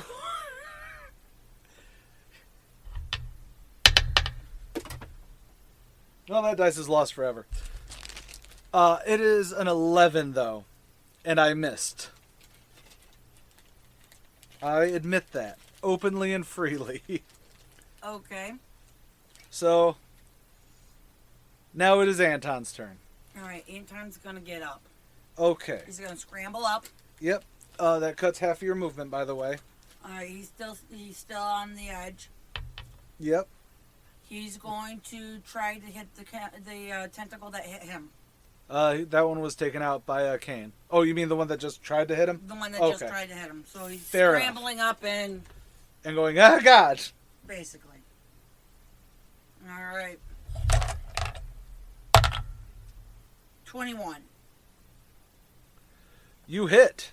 Oh, you hit.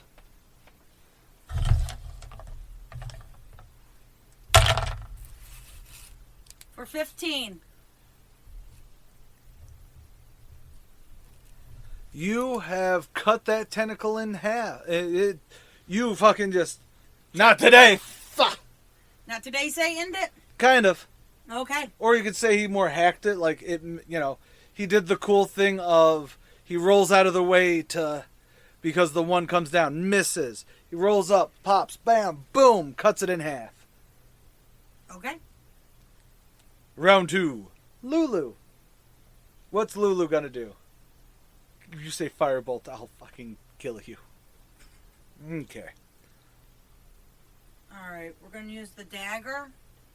We're going to move forward, Lulu up. Move Lulu up.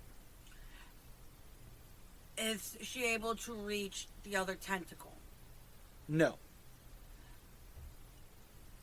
Okay. Dagger has a 5 feet of reach. You have to be like right up to someone. Yeah.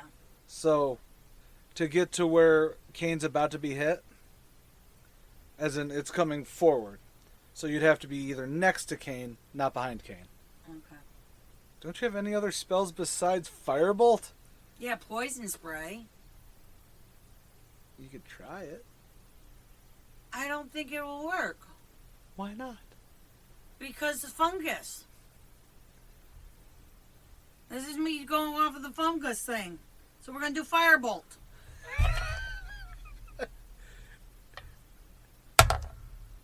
For 12. As in, For the head. We're going for the head. you hit it. For 4. Okay. Now, Kane in his short sword. Kane with the short sword. Good for go. He's going for the tentacle that's about to hit him. That's fair. For 22. Yeah, definitely did it. For 4 points, though. Nice. Alright. Obvious reasons you did not chop that in half. Obvious. Okay. Tink scatter short bow. Tink scatter short bow. Shoot it. That's what I'm going to do as soon as I Gonna try shooting the tentacle coming at him, or are you gonna... I'm going for the head. Okay. For 11. You just hit. For 7. Jesus. I mean, okay. Cool. It's my turn! Well, he's got one tentacle up right now. So, we're going to smack Kane. Wait a minute. I'm going to be slightly smart here. I am actually, because my tentacles actually have a 15-foot reach. He is going to move back. You, as Kane, gets a reaction. or as attack of opportunity as I move back. Alright, so I get to throw my sword. I get to swing my sword again. You get to swing your sword as his tentacle also moves back with him. 12. You hit, do damage.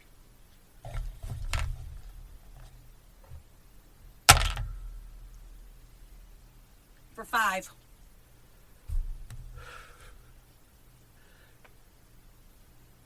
Okay. You did kill that tentacle. Now, it is my spore servant octopus's turn. Yes or no? Do it however you want to play it. Okay. Give me 1 second to look up to see what this actually does, okay? You know what? This is the first fight of a very long campaign, apparently. But one tentacle comes sweeping out of the water. I need Anton and Kane to give dex saves. Alright, Anton's first. With 12. Okay. He's back on. He's knocked prone, by the way. 18 for Kane. Kane avoids the sweeping tentacle. Anton is knocked to the ground for 2 points of damage. Okay. Okay. Top of the... Oh, no. Now it's Anton's turn. Anton gets up. Have your movement to get up. And now it is... You can... No, you can't do that. No, each square is 5 feet, not 10. I'm sorry. Okay. So technically, now you can't reach him from there. No, there's nobody that can reach until Tink. Nope. Lulu could firebolt. All right, Anton gets up, and he's prepared now for an attack. He's more prepared to attack. Then what I'll say is you're readying an action.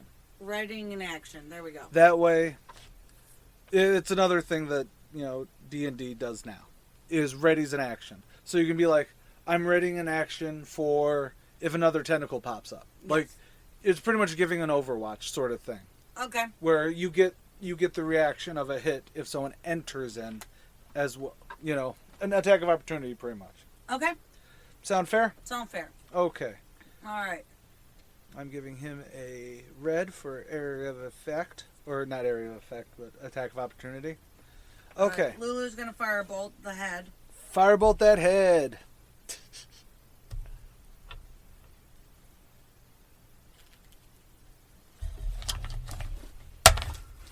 24. You hit that head. For 6. 6 damage. Oh, he's still there. However, you are noticing that the fungi growing on his head are definitely looking like they're withering. Alright. Do I have anything out of the water that I can hit besides the head? No. Alright, Kane readies himself. For another attack of opportunity, just in case? Just in case. Fair enough. To Tink. To Tink. Tink, tink. Tink, tink, tink, tink, tink, tink. Tink, tink. Tink, tink, tink, tink, tink, tink. Tink, tink. Alright, we're going to shoot the short bow. You're gonna what? We're going to shoot the short bow, but I just had a 1. I rolled a 1. And you are firing over the heads of 2 of your party members. Yep. I cannot fudge this. Alright, so... Roll a d6 for me. Why D6? I was thinking a D4 because that way 1 be Anton, 2 be Kane, 3 be missing, and 4 be the spore. You're not going to hit the sporer. Okay, I'm just... Roll a d6. Alright. 5. You missed everyone. Maybe it's just the fact that you're in a slimy cave. You know what I mean? Okay. Water. You aim, you miss, it just whiffs it. 1 and 2 and 3 and 4 was going to be Anton and Kane. 5 and 6 was veering off. You can't roll a D3, so. Well, that's why I said D4 and you completely miss. That's why I did what I do. I understand. Do not question me. I could have had you break your string, as was wont for every time you critical missed in the old game. Okay. Spore time. Fuck. Okay. So Anton and Kane. A tentacle pops up, one each in front of them. Okay. So you have readied actions. Okay. We're going to start with Anton first. Okay. And he's going to attack with his greatsword. Yep. Roll it. For 23. You hit the tentacle.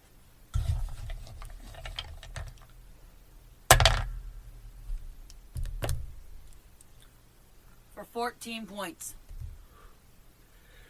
As soon as that thing comes out of the water, you, slightly probably mad about the fact that you've now slipped and fallen, and short answer, as soon as that thing comes up juts up out of the water, you just bam, it's gone.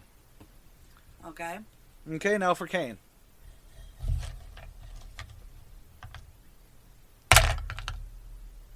$10.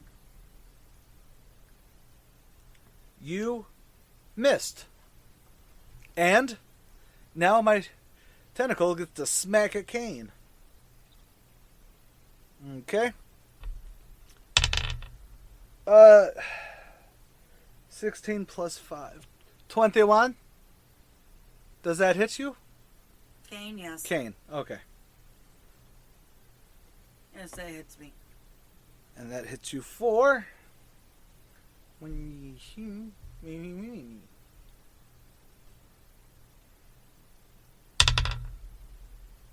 Hits you for 5.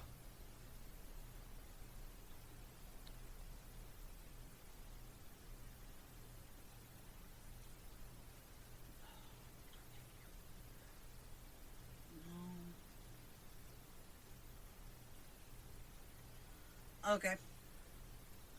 Wow, Oh, never mind. It's Anton's turn. I was about to say, wow, is Kane the only one who's taken damage? But Anton's at the bottom of the list. I've got a scroll. Alright. Anton swings at the tentacle. Wait, I'm sorry. I looked at the wrong modifier. It was +3, so it was 19. Still hits? Still hits. Okay. So Anton, I'm assuming he's swinging. He's swinging at the one in front of Kane? Yes. Go for it.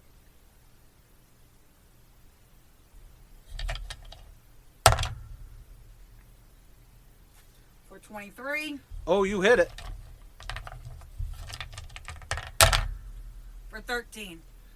You decapitated it. You cut it in half. It is now directly on the deck next to you guys, squiggling its little head off. Okay. Lulu, you're up. Well, we're going to use Firebolt. Go for it. It's not like it's magic missiles. For 17. Oh, you hit it. For 2. It is looking beyond scorched, beyond withery. It looks like you've seen burnt mushrooms before. You've burned mushrooms before. I've burnt mushrooms before, so now you're looking like burnt mushrooms? Worse. It still has like this oily something. Okay. Floating around it, but now it's very pretty if you weren't in the middle of combat. Okay. Okay, Kane, ready's action, I assume? Ready's action. Okay. So, Tink. Tink's gonna shoot again. Shoot it.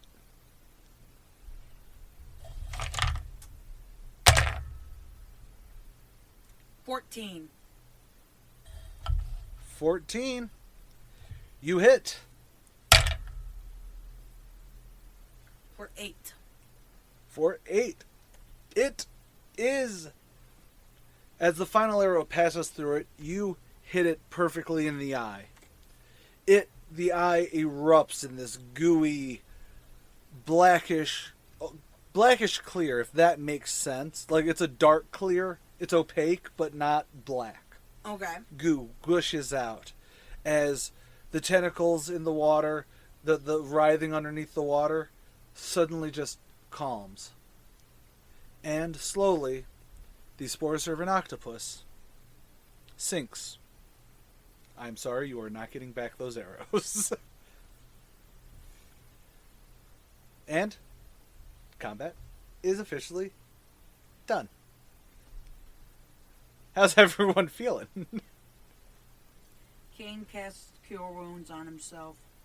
Okay, roll it. Hold on. I didn't put long rest on him, so Cure when we did the rest at the other place. Yeah, it's a short rest. Yeah. Alright. Cure Wounds. Yep. Well, he's back into full strength. Awesome. Alright, that still leaves Anton with 2, but that's going to be okay. Well, Anton is at 12. He has 2 down. Right? Or 10. He's at 9. So yeah, he's only down 2. Yeah. Alright.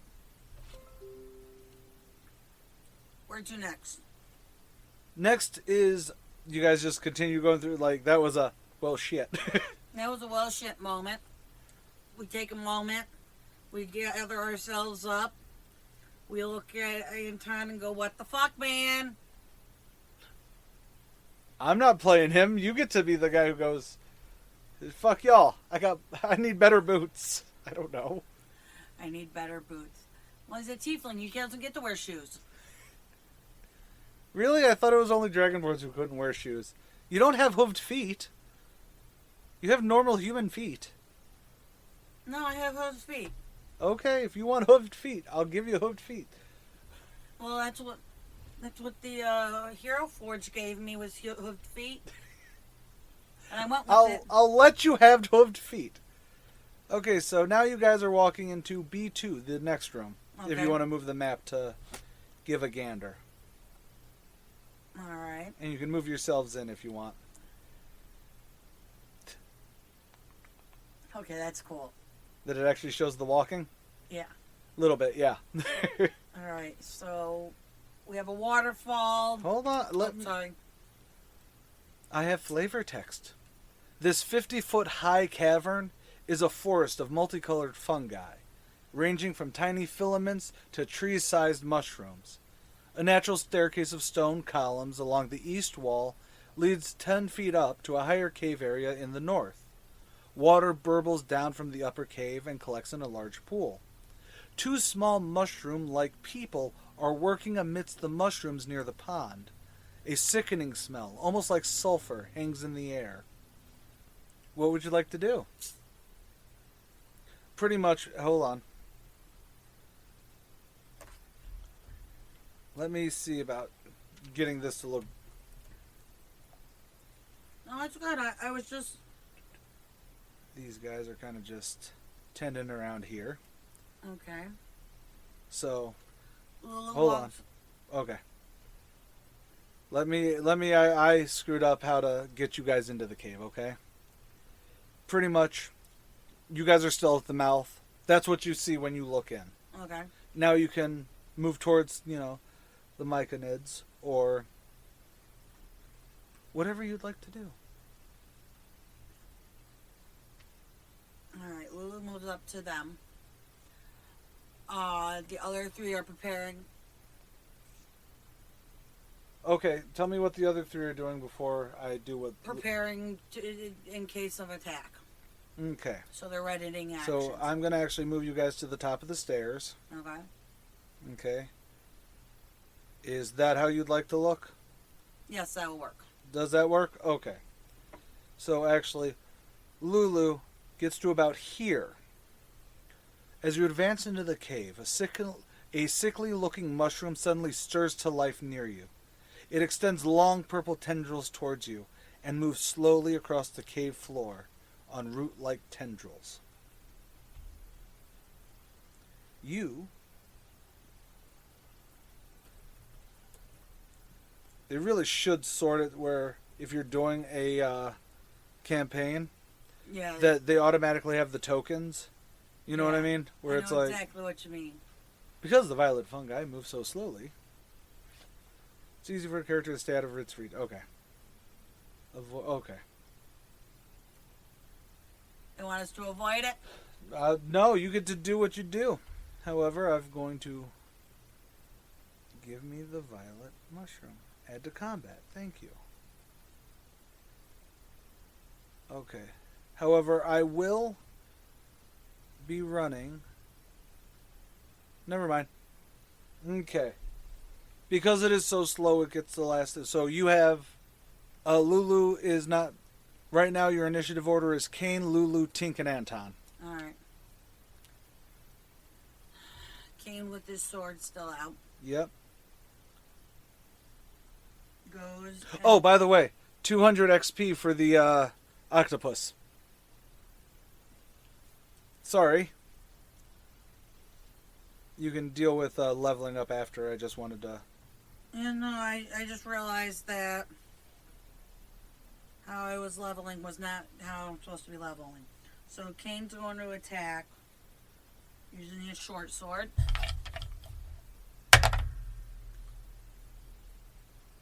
For 24. Oh, you hit it. For 9. For 9. Moving Kane over here. Yes. Okay. Remember, you can actually also move yourself. You're right, I totally...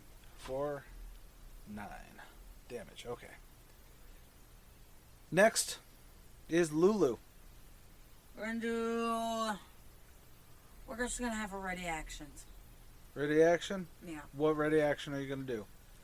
I'm more watching the people, the Myconids that I was walking towards, than the fungus that Kane's fighting. Okay. Does that make sense? Yes. Do you want to move a little bit away from the violet fungus? Or violet fungus? Okay.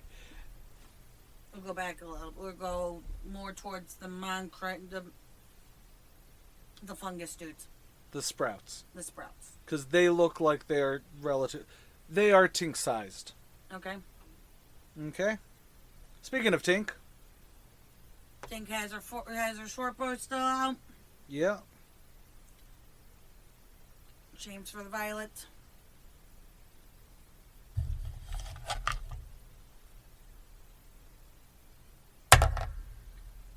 For 18. Yes. Oh, yeah. For 6. For 6. Okie dokies. Violet fungus. 6. Okay.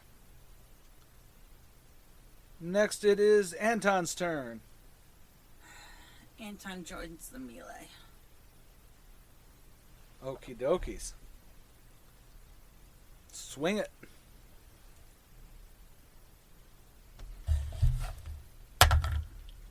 For 14. For 14? Did I hit? Oh, yes. I thought you did 14 damage. I apologize. Yes, you definitely hit. 8. Well, that's a plus.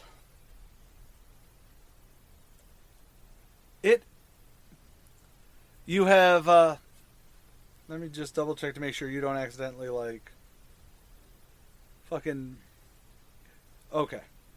Yes, the violet fungus, the one that was just, you swing, you cut it, it kind of looks like a rotting artichoke when you cut it. Okay. And it is dead. Or rather, its tendrils stop flailing, and it kind of slouches on its roots. Okay.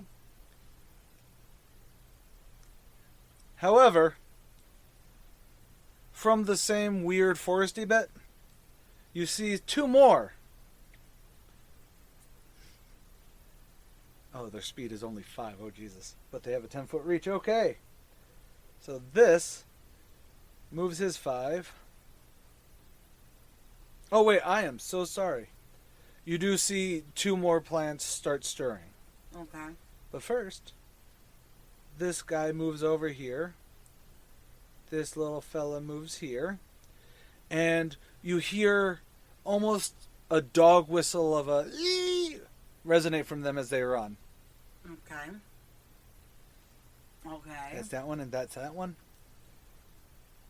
I think one of them's dead. You're right. You are dead.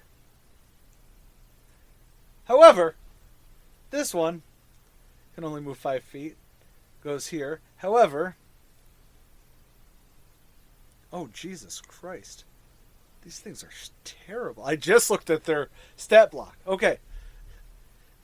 So this one, Violet Fungus B. First I need to roll this.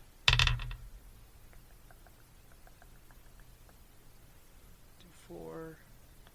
Okay. And he is swinging at Kane. Okay. Ooh, yeah. Ooh. Okay. And first swing is a 5. I miss. Oh, yeah. Second swing is a 13. Misses. Okay. Those are his. This Violent Fungus moves its 5.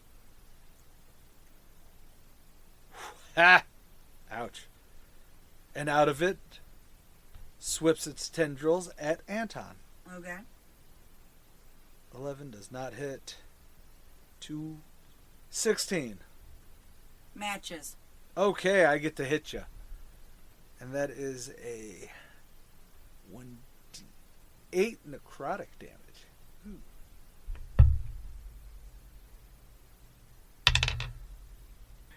For 2 damage. Okay. Okay. And that's his turn. Now up to Kane. Kane's gonna swing. You gotta move closer. Oh, sorry. That's okay. I'm just letting you know that Short sword.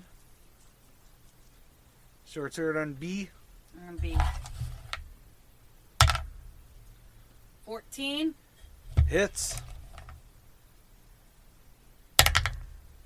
for 5.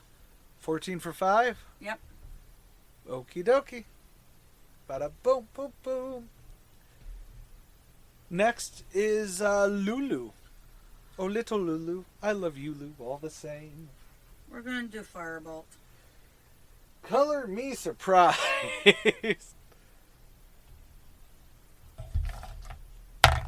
For 16 You hit. for 3. That was for on B, right? That's on B. Okay, for 3. For 3. Bada boom. Okie dokies. Next is Tinky Tink. Tink uses her crossbow. No, sorry. Short bow. Short bow. Okay. On B or C? On B. Okay. 13 Hits.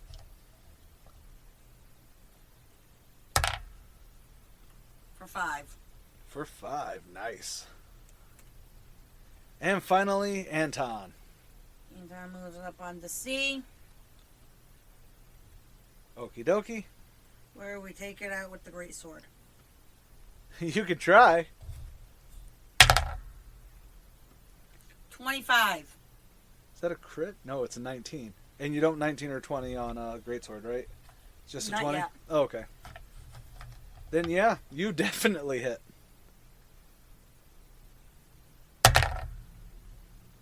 For 11 For 11. On C? on C. Damn. He's still up, but you're definitely smelling putricity. Okay. Okay, now it is the violent. Oh no, now it's the. And now it's the Violent Fungus Bee's turn. Okay. And he gets... Oh!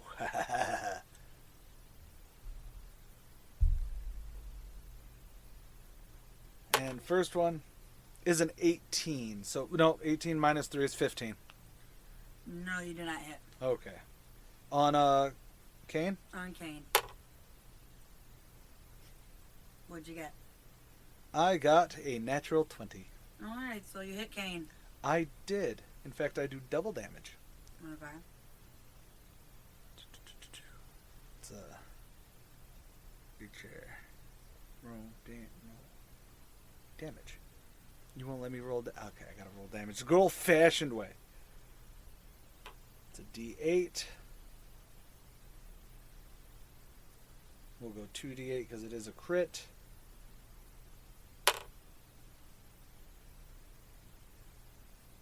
You lucky ducky. Okay. It is 7 points of damage.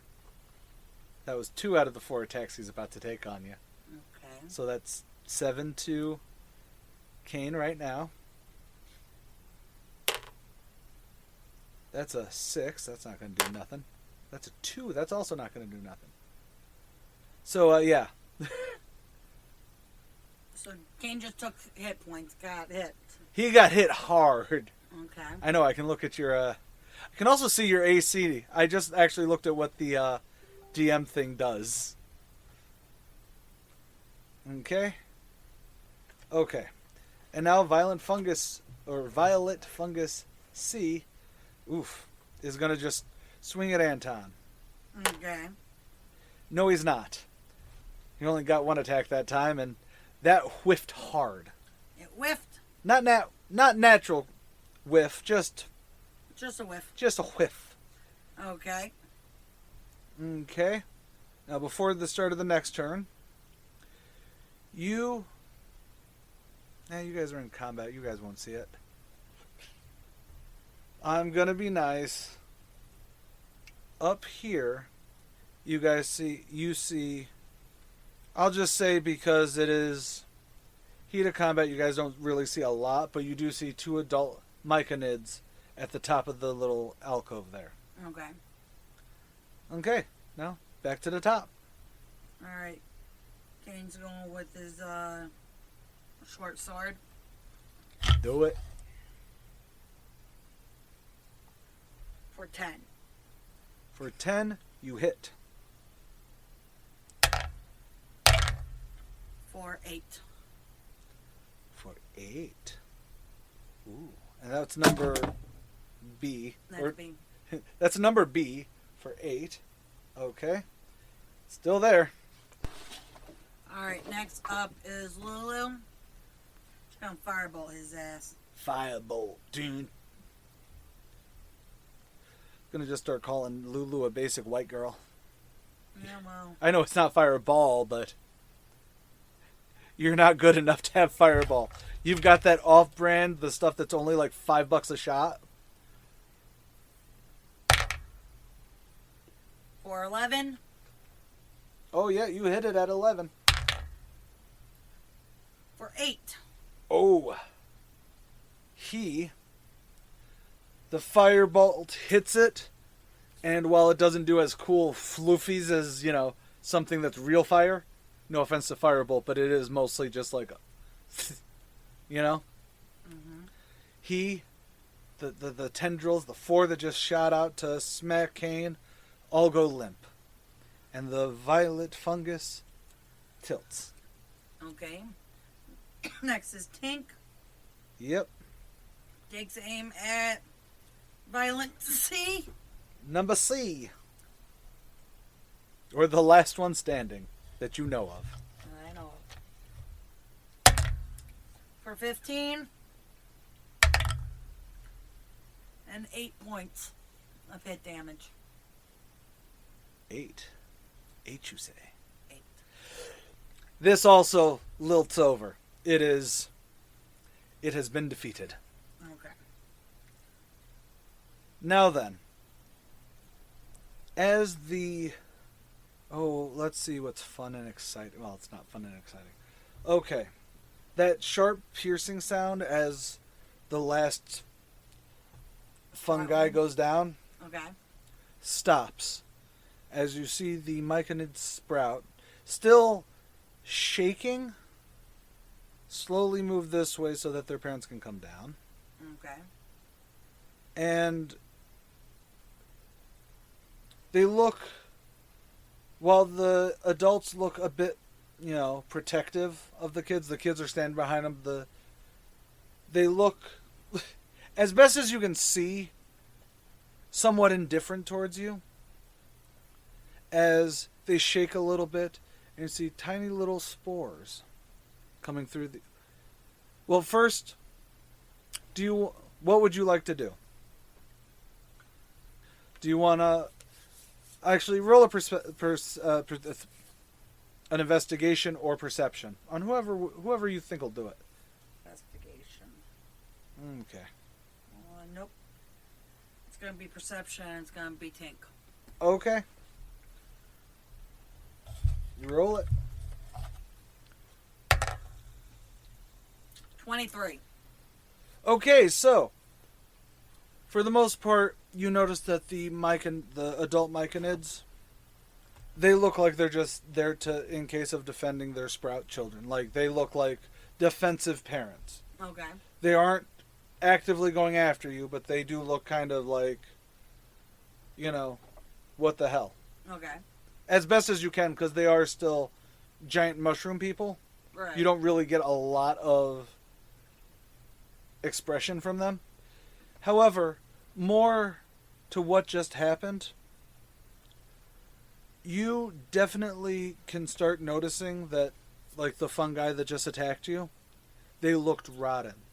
Many of the mushrooms around, even though it is multicolored, dimly lit, kind of beautiful because they're all kind of glowing a bioluminescent different color, It's really cool fairy-ish lighting, But you do notice that several of the mushrooms look sickly.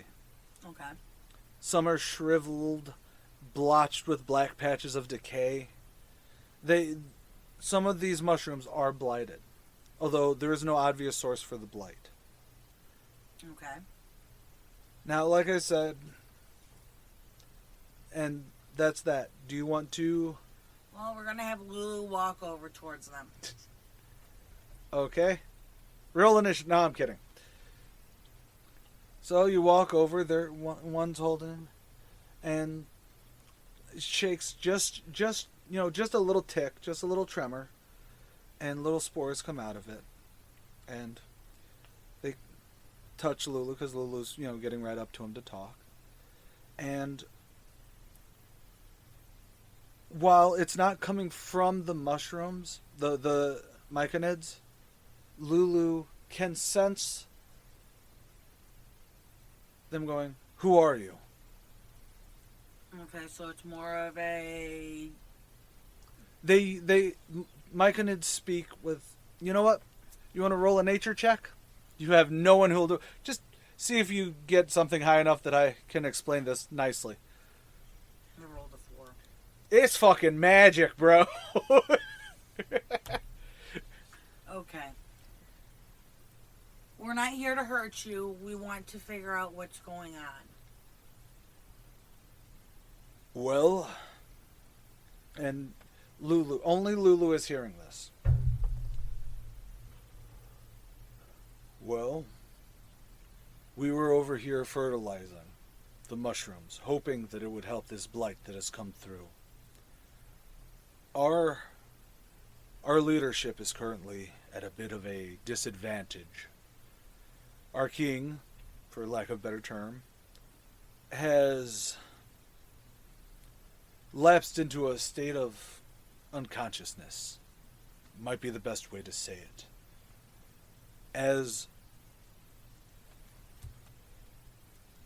we don't know what's going on, the best we can do is just try anything to remove this blight that has been happening. When did the blight start? About 2 weeks ago. You may have noticed before the last thing our king did before he slipped into his unconsciousness was summon the the fungal octopus out front. You might have noticed it. To defend us. Because we don't know what's going on. However, you did help my children. And...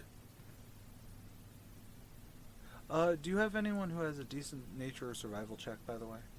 Hold on 1 second. Anton has a survival +3. Okay. So, if you want to look at the mushrooms, maybe you guys know what it is. Alright. 19. 19.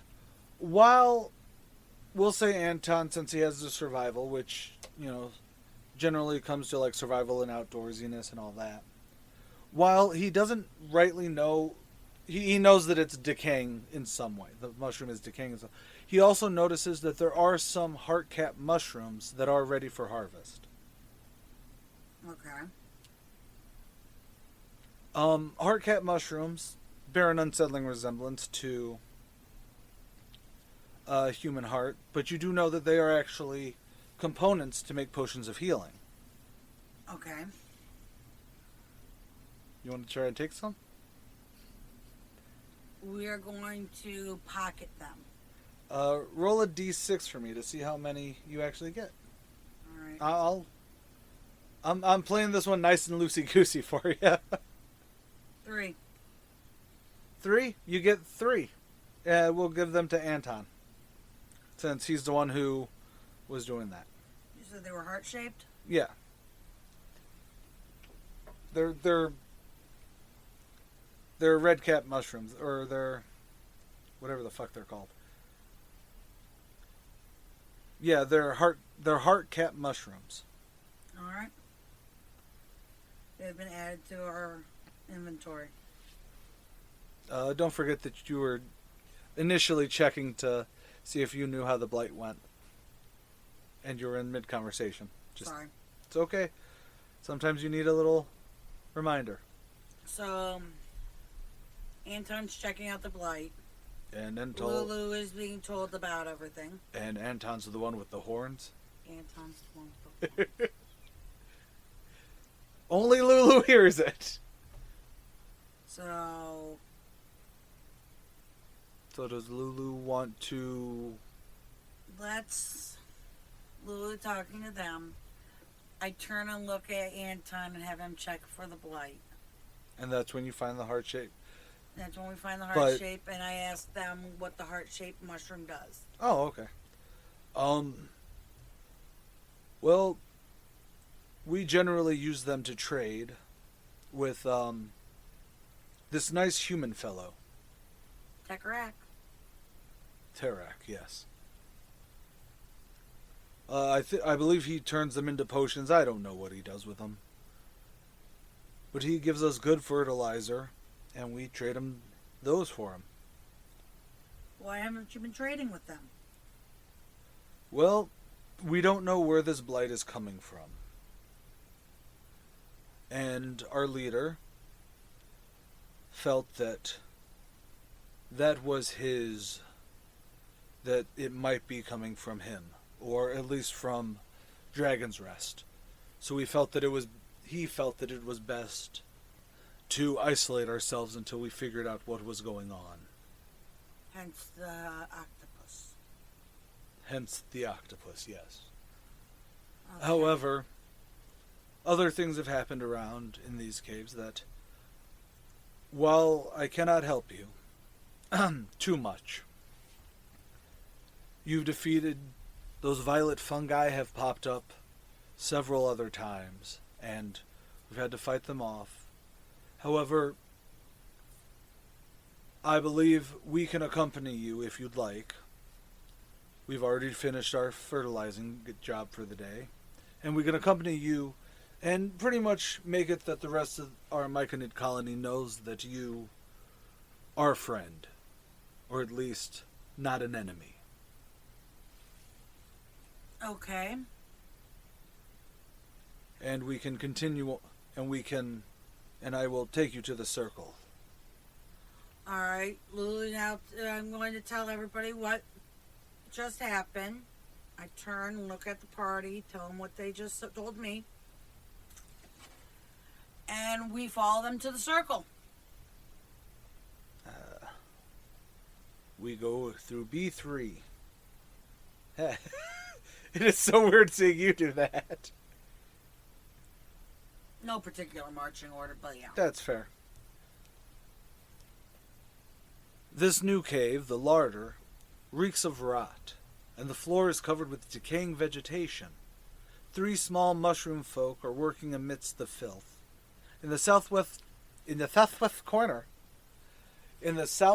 corner of the cave, a bulbous... Hold on, let me add 3 more sprouties.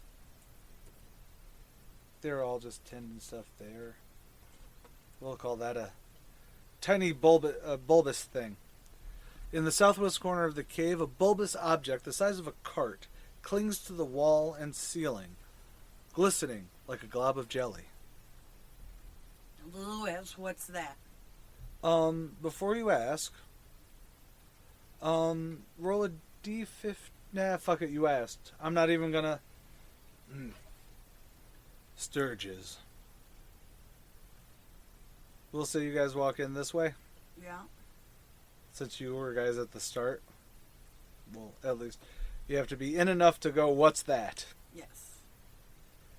And as soon as you enter, as soon as you get into the cave a bit, guess what we're about to do? Melee. Or ranged. As soon as you step in and Lulu hears, the stirges. Oh, sorry, I missed one. Add all tokens. Myconids do not need to be around. Okay. Start combat. Fuck!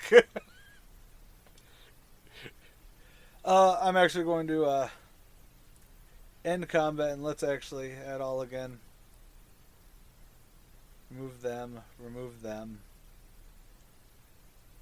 Let's see. I'm going to say Lulu's at the front. So, Lulu.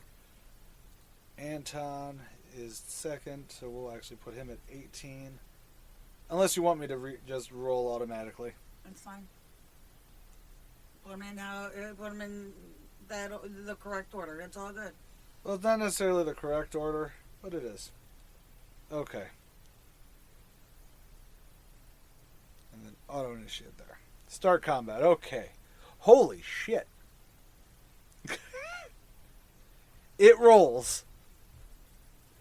The stirges all get to move first. Okay. Oh, with a speed like that, yeah. Okay. I get a 40 feet of fly. Holy crap.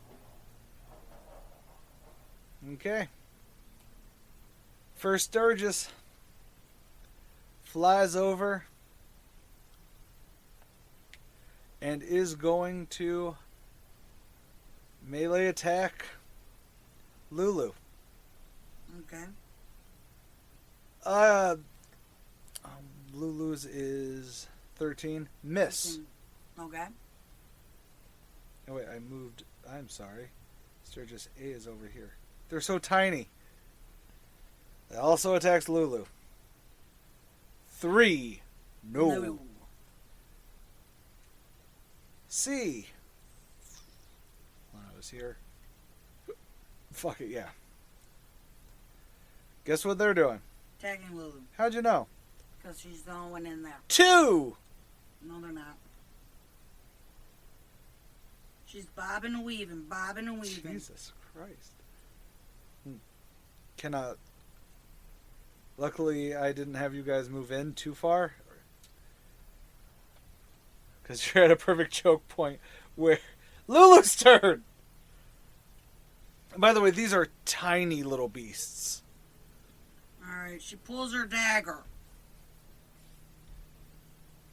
Okay. And she's going to attack C. C? C. Okay.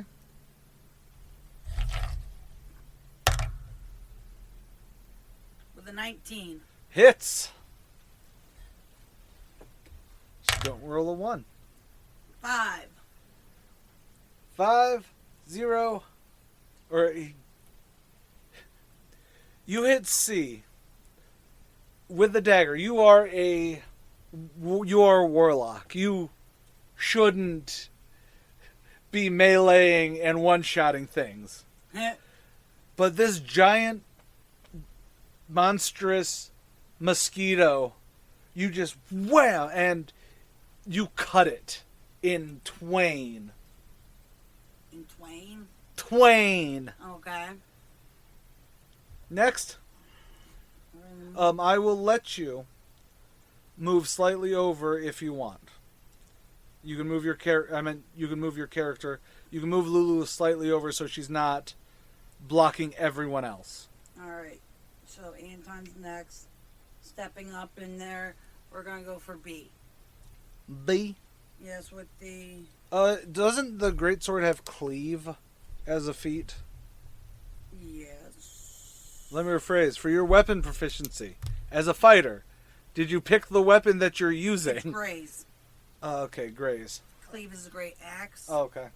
What does graze do?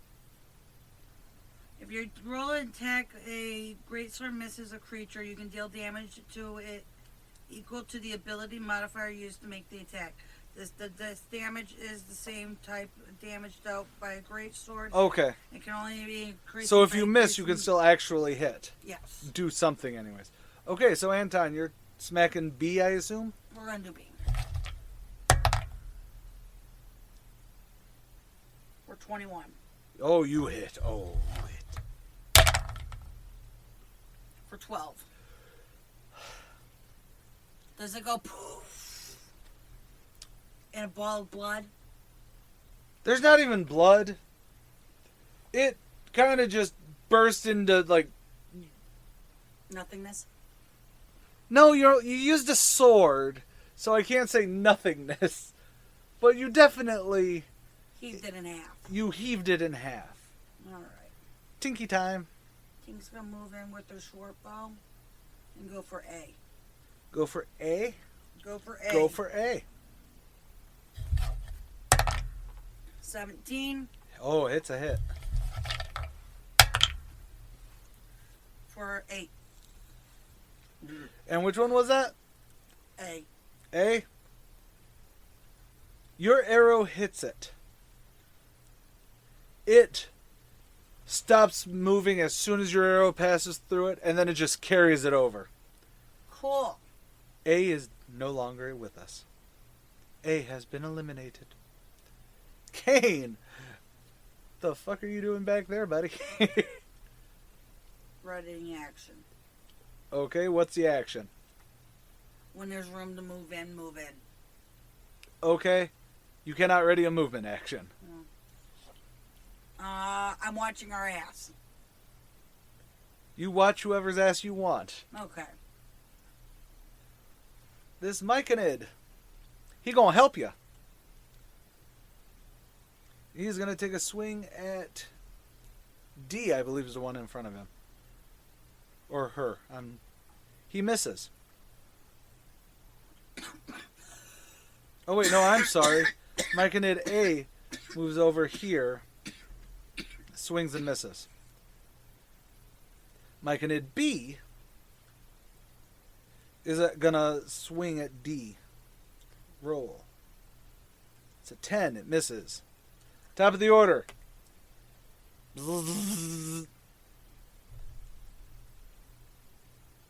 Stirges D cannot attack either of the Myconids because they do not have blood. Okay. Hold on. Okay. Nope, I'm sorry. I'm inaccurate. They can attack. Oh, okay. So, D attacks. Myconid Adult A has an AC of 12. It misses. E flies over here. Attacks Myconid A.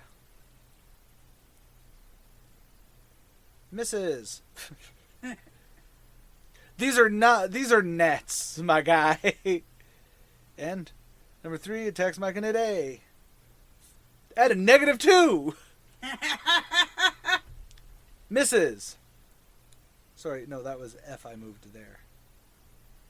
Which one's Myconid E? Above it. Oh, okay. Then yeah. E, F. Oh, right, because...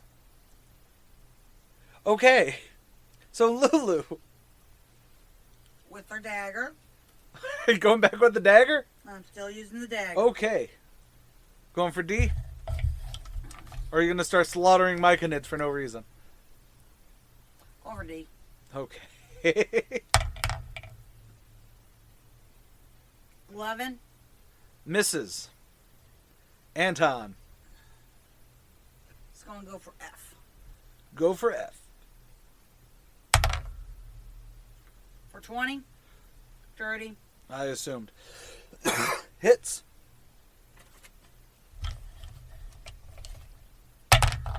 15. 15? 15. Guess what? Another split in twain perfect mosquito snack. I like that. Alright, tank's up. We're going to go for D. D? Yes. She pulls the arrow back. And she hits for 21. For 21? She hits at Oh, 21 Jesus. Okay, yeah, I'm sorry. for 6. That was 2D, right? D. D. Guess what? He's dead. He dead. Alright. There is one stirge left. And that's your movement. And that's my movement. Kane moves into the cave. Good for you. Myconid Adult A is attacking the last soul stirge. Roll. He hits. What's the fucking damage on you guys? Open monster stat.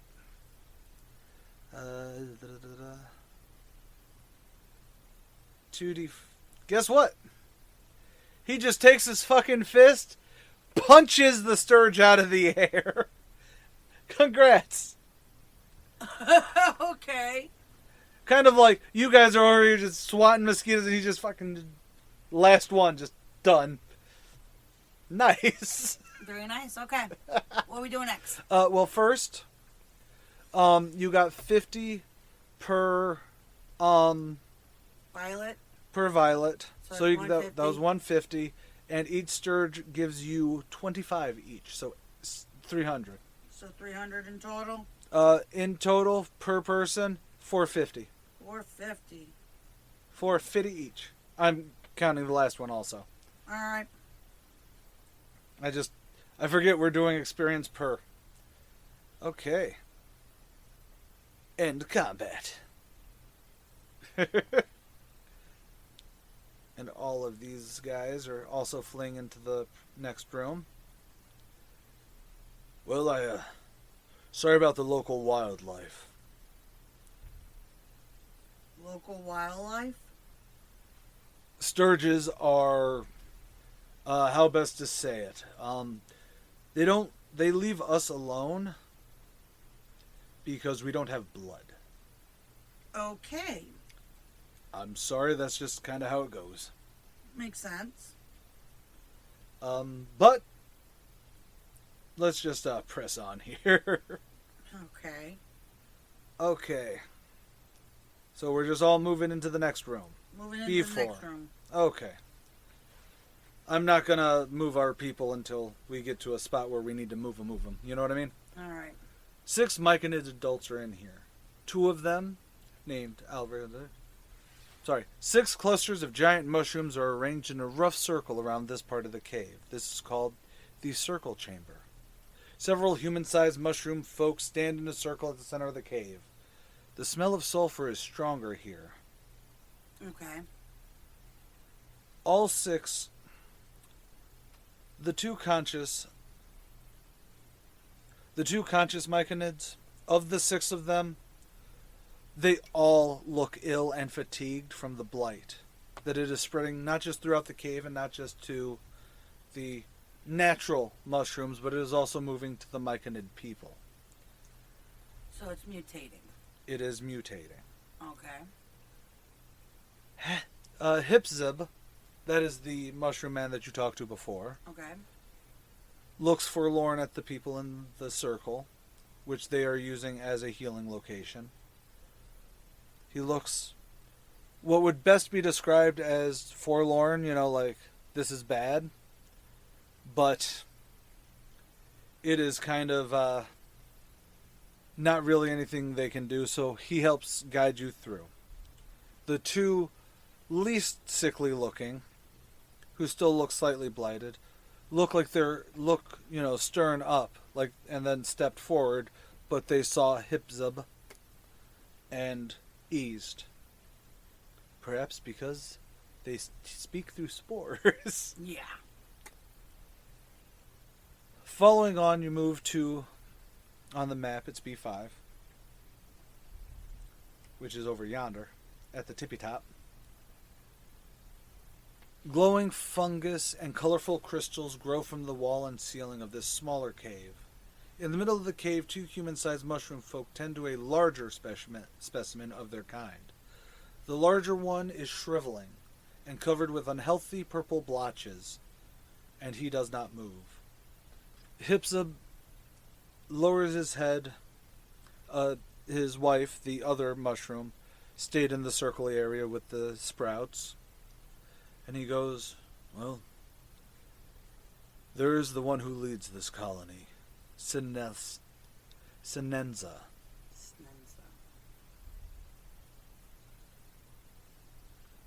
The adults that are standing in the other two hand helpers, whatever you want to call them, vassals, you know what I mean? You watch as they collect spores from a barrel-sized glowing red fungus that vaguely resembles a human brain, and they puff the spores around the leader's head. The Hipzib through Lulu through his rapport spores says, that's the treatment that's keeping him alive for now, but it's not going well. Sinenza's only hope is that this blight ends, so that we may go back to the way we were. So we got a blight. We got a leader that needs to be healed. Yeah. And you do see many more of these glowing red fungus things that they were taking, the ones that kind of look like human brains. Okay. Would you like to give another survival or nature check? Well, I would say just go with Anton again. I'm going to have to go with Anton again. Go with Anton again. Anton sucks.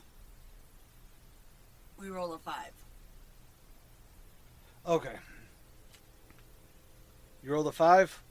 Rolled a 5. They look like weird-ass human brain mushrooms. I don't know what to tell you. Okay.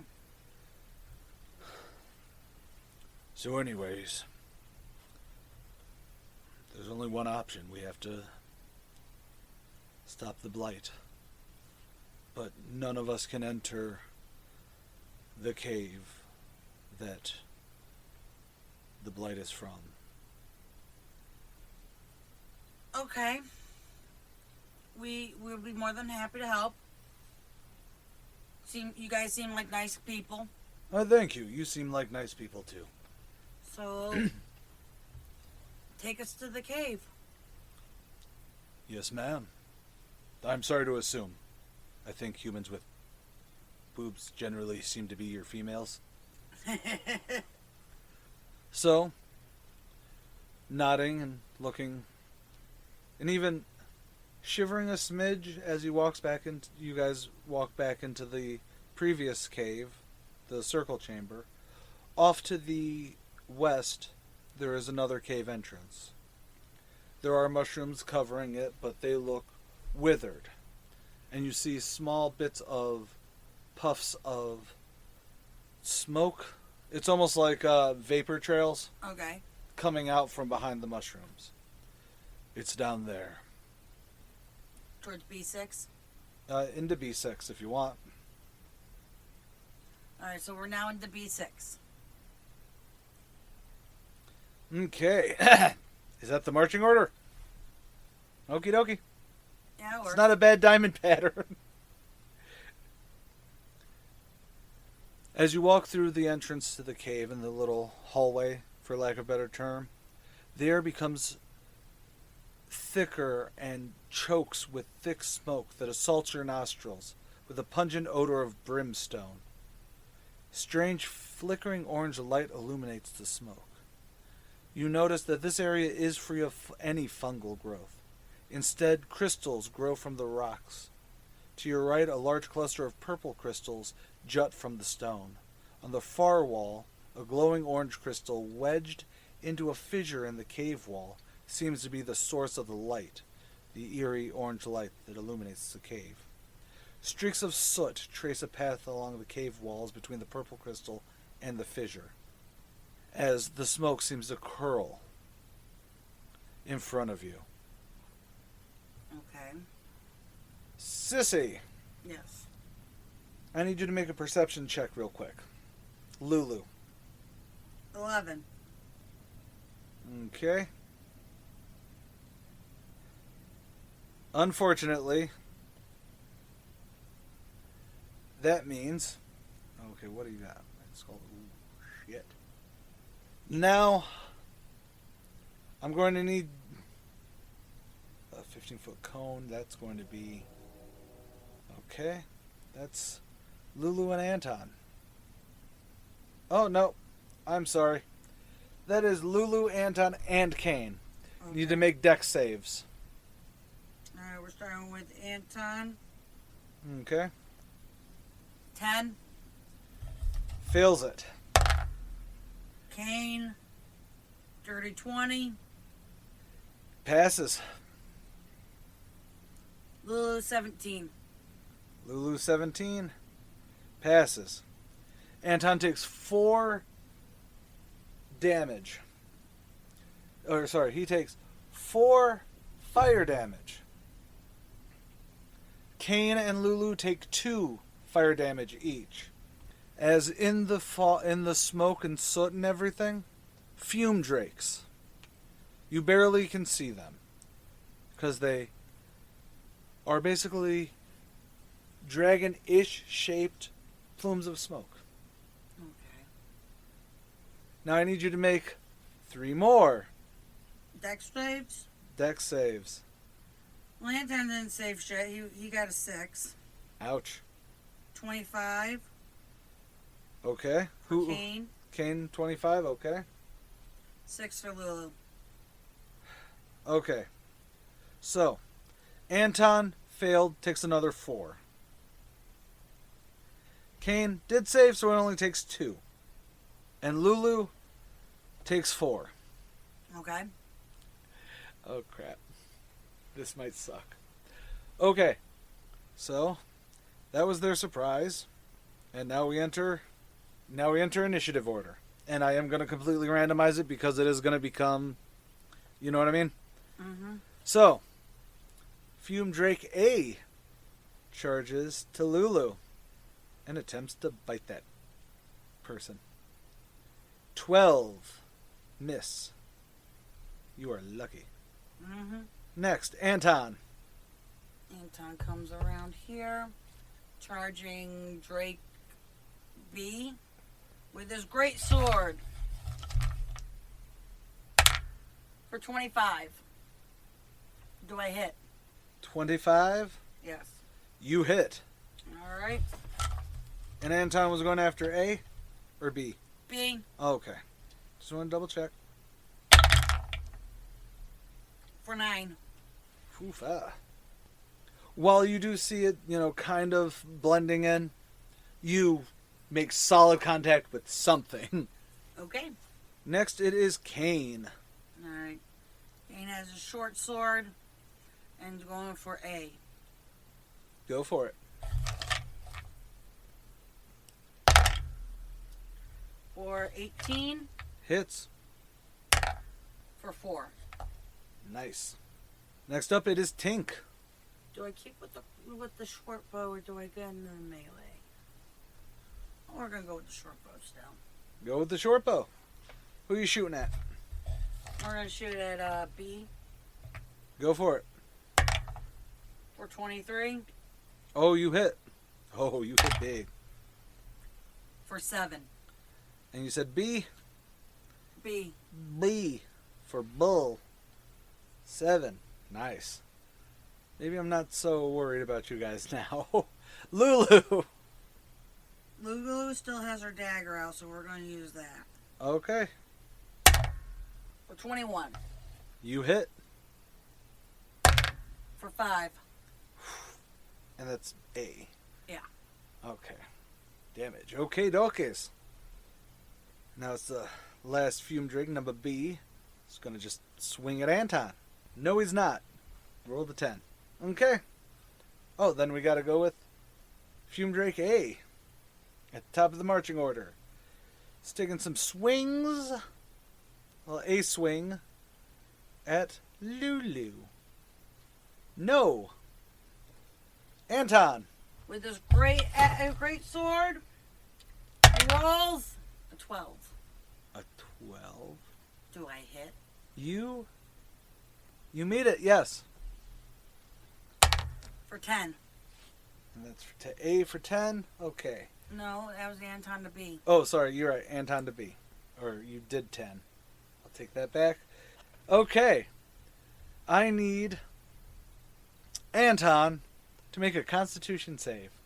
Roll a d20. Or click the Constitution and it automatically does it for you.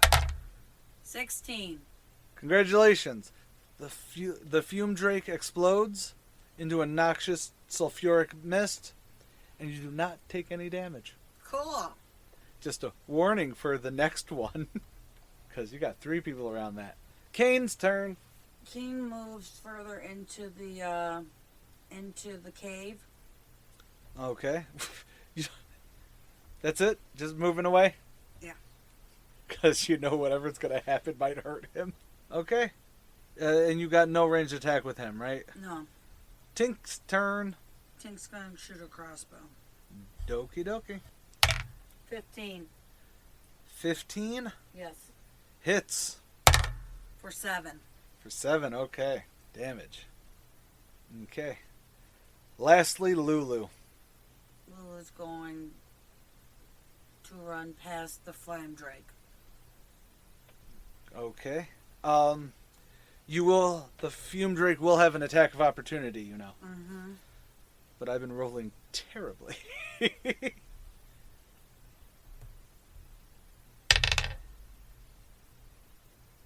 Okay. She makes it past. Alright. Let's move her there. Just so she's not in between things. Okay. Okay. So that means we're top of the order, Fume Drake. Closest one's right over here to Anton, so let's smack Anton. No, we're not smacking Anton. It's Anton's turn, though.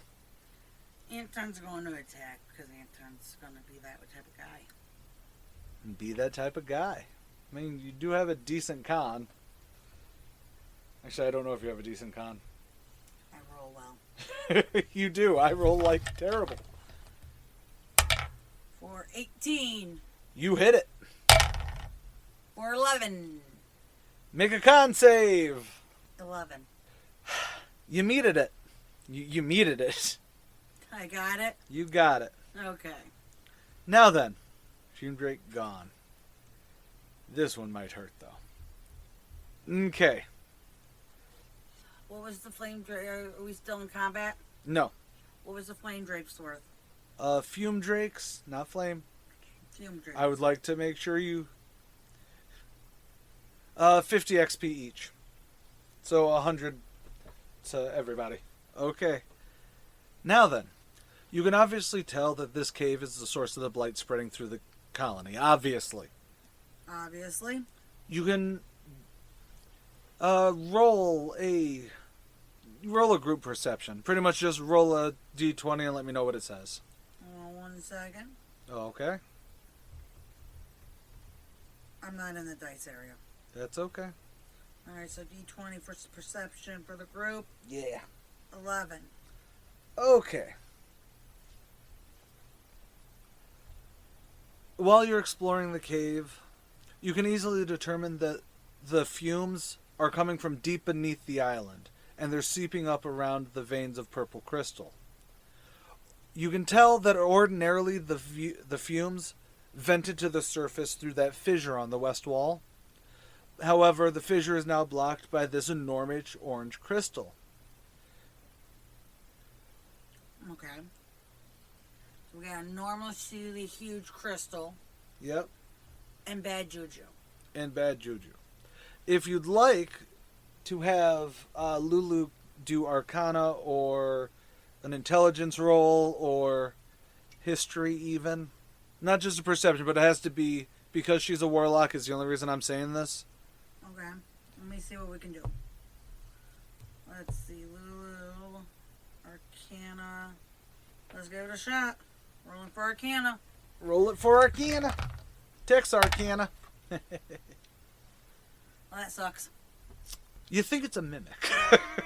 No, so I can't go into the fun lore, but short answer is you guys can see that the smoke should be venting there. There's a giant orange crystal in the way. Alright. I'm gonna roll detect magic. Detect magic. Go for it. I don't think you need to roll for that, do you? No, I don't. Sorry.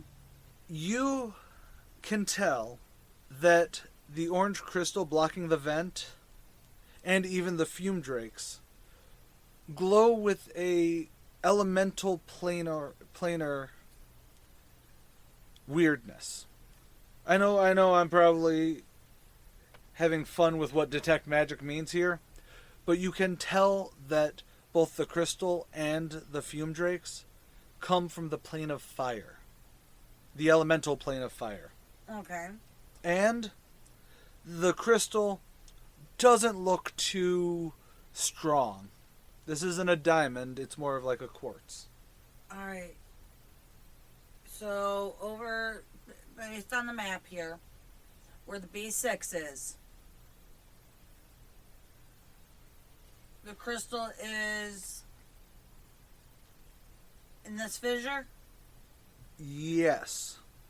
I will draw this and it should pop up for you. Okay. Hold on, let's go.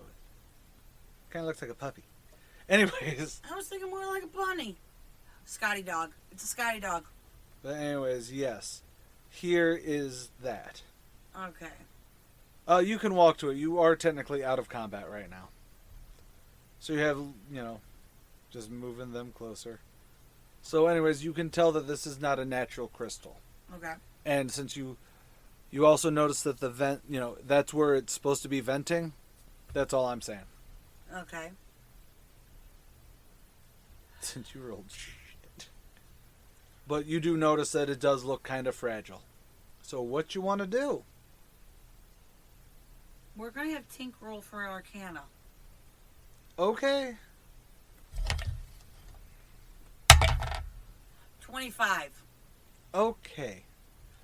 I can do a little bit more here.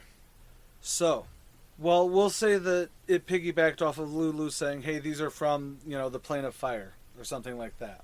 So Tink is just going, okay, what do I really know about this? You know what I mean? Right. With everything laid out, you know that they came from the plane of fire. You know that the orange crystal that is still fragile popped up out of nowhere and is blocking the vent that vents all of the noxious fumes out. So you can tell, and I will actually give you this one because you did roll a 25, even though you probably wouldn't know about it. The heart of the problem is at the tomb of the red dragon Saruth, deep beneath the island. The presence of such a powerful dragon far underground causes the volcanic activity that produces the noxious fumes. However, the dragon's magical energy occasionally tears open small rifts in the fabric of reality that leads to the elemental plane of fire, which is what just caused this to come out of nowhere. Okay. Alright. Tink's going to shoot it with the short bow. What's the damage? What's it's a D6, right? Yeah. With the short bow? It's a D6 plus 3. Okay. You need to damage it 5 to do it. But you can do it. That means you only need to roll at least a 2. Alright. Roll a 2 to get a 5, right? Basically. So, Alright. you don't need to roll 2 hit, you just need to roll damage. Oh, okay. It is a non-moving target. For 6. Nice. The fire crystal shatters. It really is that fragile. Okay. When the crystal breaks, you now see a 2-foot diameter sphere of smoldering obsidian. It falls from the floor because it was inside of the crystal when you broke it. Okay. And then it cracks open, releasing a fire snake Cool. that immediately charges forward and goes after Lulu. Okay. Welcome to combat again. How you doing? Everyone's surprised, so fire snake did its first action by shattering, hitting the ground, And charging. and charging. Okay. Who's first? Well, it's still the fire snake, Okay. because they're going to attack you. Snake makes 2 melee attacks, one with its bite and one with its tail. I get the tail bite, or bite tail. Roll, no. Roll, no. Okay, your turn. Alright, who's first? Anton. Alright, Anton comes around Lulu Okay, to attack the fire snake attack away. with a 9. You missed. Next, Kane. Kane. Finally figured out where you get to see the initiative order? Yeah, I figured it out a while ago. Oh, okay. Move Kane up to attack with his short sword. Go for it. 18. Ooh, shit. Did I hit or not? You said 16? 18. 18, you hit. For 9 points. How are you guys back up at that? Never mind. How'd you guys... Because I'm leveling up at the same time. Oh, you guys already leveled? We're leveled up to 3. How'd you level up to 3? How unbalanced is the XP system? Oh, it's always been this unbalanced. Okay. Kane also takes 3 points of fire damage for touching the creature. How much? And you did 9 to it. 3 points of fire damage. 3 points of fire damage. Okay. Okay, now it is Tink's turn. Think with the crossbow. For 9. You missed. Oh, yeah, that was to hit. Yeah, no, you missed. This is the part that's going to hurt. And finally, Lulu. I am going to cast Frostbite. Frostbite? Frostbite. Is that a touch? Nope. What does it do? It's instantaneous. Okay. You need to throw a constitutional save. Okay. Alright. You cause numbing frost to form on one creature that you see within range. The target must make a constitutional saving throw. On failed, the target takes 1d6 cold damage and disadvantage on the next weapon attack roll it makes before the next turn.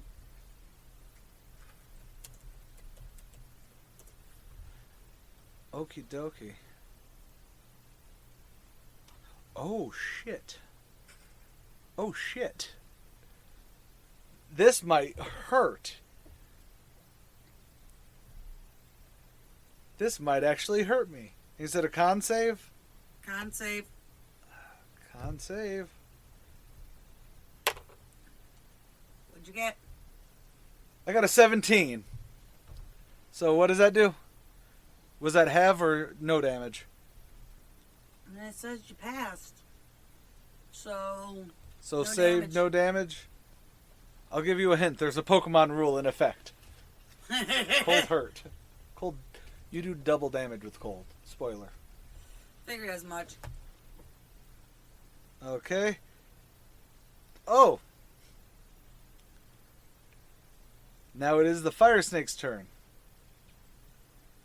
I'm really hoping this doesn't suck. I'm going to swing. I'm going to do claw tail.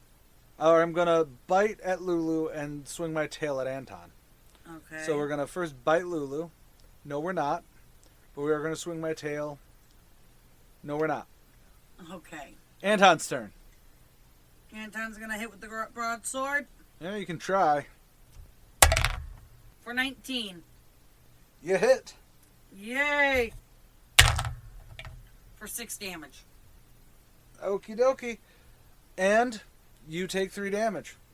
What's the point of being a hell beast if you have to take damage? Shit! You are right. You are a tiefling, aren't you? Yeah. You only take 1 point of damage. I have to remember what the other ones were. 1. Or there were 3 also. You actually missed the first time, remember? This was the first time Anton got it. Alright. So just give yourself 2 hit points back. Because tieflings, I believe, get fire resistance. It doesn't say here on my sheet, so... Well, I'm going to play that and then I'll look at your sheet. How's that sound? Okay. Okay. Kane. Alright, we're going with the short sword again. Go with the short sword again. 24 Hit. for 7 damage. Now I'm going to say... 3. What? Yes, you take 3 points of fire damage. However, how would you like to have killed the fire drake? Or the fire snake? Did you think it's just... Neville Longbottom style. Okay. For He those keeps that going don't after... know that, basically, he cuts off the head of the snake as it is diving. Sounds cool to me. However, now that you are not focused on the fire snake, you'll notice that 2 more fume drakes have entered combat. Okay. You'll see them pop up on your screen shortly, I believe. They popped up on my screen. Okay. Now, it is Tink's turn. Tink, being the thief and on high alert, turns to shoot at the flame dragon. The fume drake next to it? Fume drake. Next to you? Next to me. You roll with disadvantage. Okay. Because it's in melee range. Alright. 11. What's the disadvantage? Disadvantage is you roll twice and take the lower number. However, you rolled an 11. You missed. So there's no way that you can roll a second time to hit. You know what I mean? I understand. I should make you roll to see if you rolled a nat 1, but I want to get done with this section. We've been here for 4 hours. Okay, Tink, miss. Lulu. Lulu goes after Fume Drake B. Okay, what are you doing with Fume Drake B? That's what I'm trying to figure out. Fair point. Oh. Did you use Firebolt on any of the Fume Drakes before? No, Okay. Good choice. I'm not stupid. We're going to do Frostbite. Okay, Frostbite it away. Alright? I need to roll a, Constitution save. and you said B, right? B. Constitution save. Roll. I got a 10. What do I need to meet? 14. I did not do it. How much damage was that? 2 damage. Oh, okay. Does that have a cold resistance to it? It does not. It does not have a cold resistance, nor does it have a cold vulnerability. No. These things are noxious gas There's a bags. disadvantage on its next roll. Oh, okay. Speaking of next roll, guess whose turn it is? Fume Drake B is going to attack Anton. Okay. I miss. Okay, disadvantage on that's done. Fume Drake A, though. He's fresh. He's clean. He's so fresh and so clean. Clean. And is swiping at Tink. No? I rolled a 2. I'm going to tell you a secret. They have a -2 strength.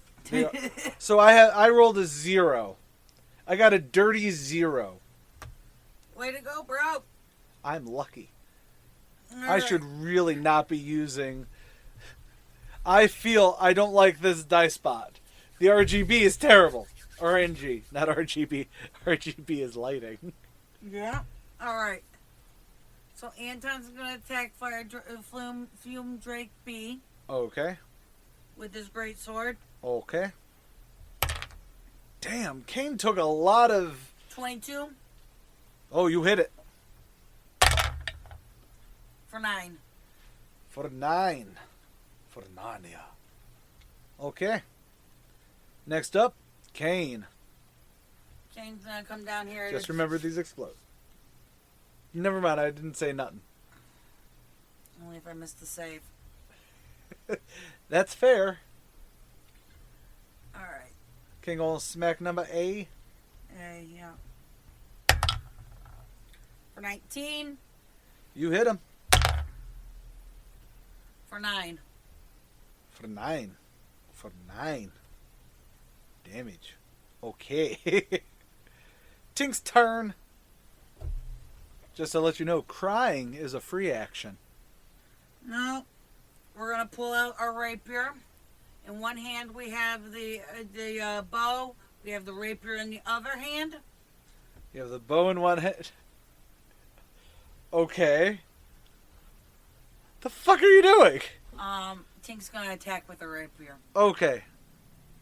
Then I'll just... Yeah, you can switch weapons. I think that's a bonus action, maybe? But, yeah. I'll let you switch to melee quick.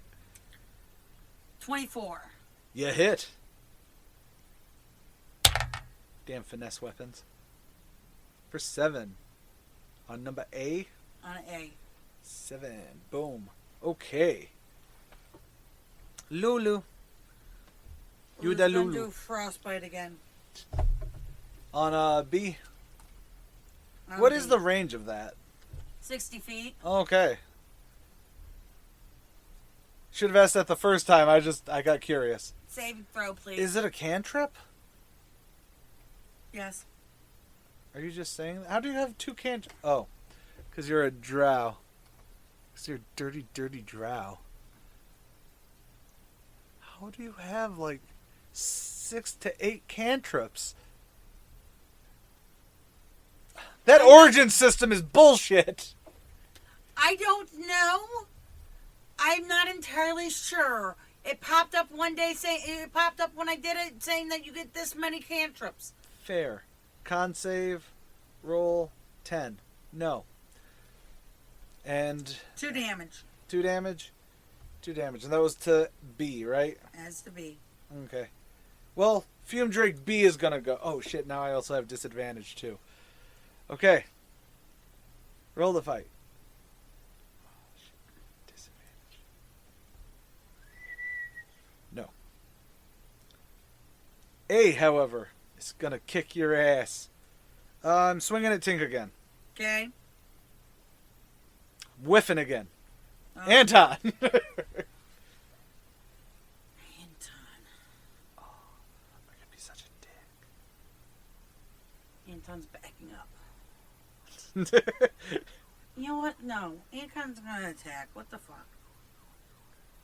Fume Drake B? Yes. Okie dokie, do it to it. 11. You miss. Kane's turn. Alright. We're attacking with the short sword. No, we're not. I rolled a 9. A 9? Oh, shit, can you see that? Okay. No? Okay, good. Don't worry about it. A 9 misses.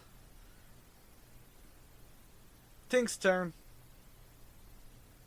With a rapier. We have a mastery on that. What does that mean? Oh, you get to do the cool feat attached? Yeah. What's the cool feat? Vex. If you hit a creature with the rapier and deal damage to it, you have advantage on your next attack roll against the creature before the end of your next turn. Hey, guess what? You hit it last time. I did. You now have advantage. So you get to roll 2d20 and see which one bigger. 25 is pretty big, actually.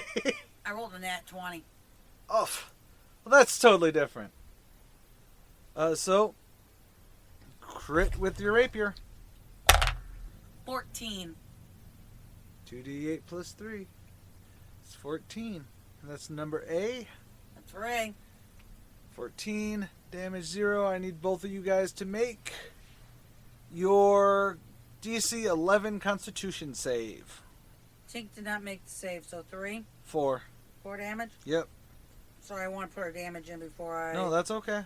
And next to her is Kane. Yep. And Kane needs to... You got it. You got it? You got it. Oh, yeah, he got that. It's not Dex, it's Con. Oh. Is that what you rolled for, No, you rolled for Tink. Yeah. Con save. I'm sorry. 8. You also failed that, and you get 4. That's what you get for using Dex. All your people have Dex. I'm kidding. No, they all do. But that Fume Dragon has been defeated. And that was Tink's turn, so it's Lulu's. Frostbite. Okay. 13. I need a 14. I need a 14. You have 14. Motherfuck. 2, right? 3. Okay. That's okay. That's okay, and I get a disadvantage, right? Yep. Okay. My turn. Okay. Using my noxious breath. Or, sorry, scalding breath. That is the 15-foot cone. Okay. And that's going to hit Anton and Lulu. Alright, what they had to roll? Dex? It is, DC 11 Dex. Alright, Anton's going first. 22. Save. Lulu's coming up next. Anton does take 1 point of damage. And Lulu misses. Takes all 4. Okay, hold on 1 second. No, it's okay. Lulu takes all 4. Okay. Anton's turn. It is Anton's turn. Anton's gonna hit him. You can do your worst. You'll die. No, wait, no, I can't. Yeah, maybe. 14. 14 hits.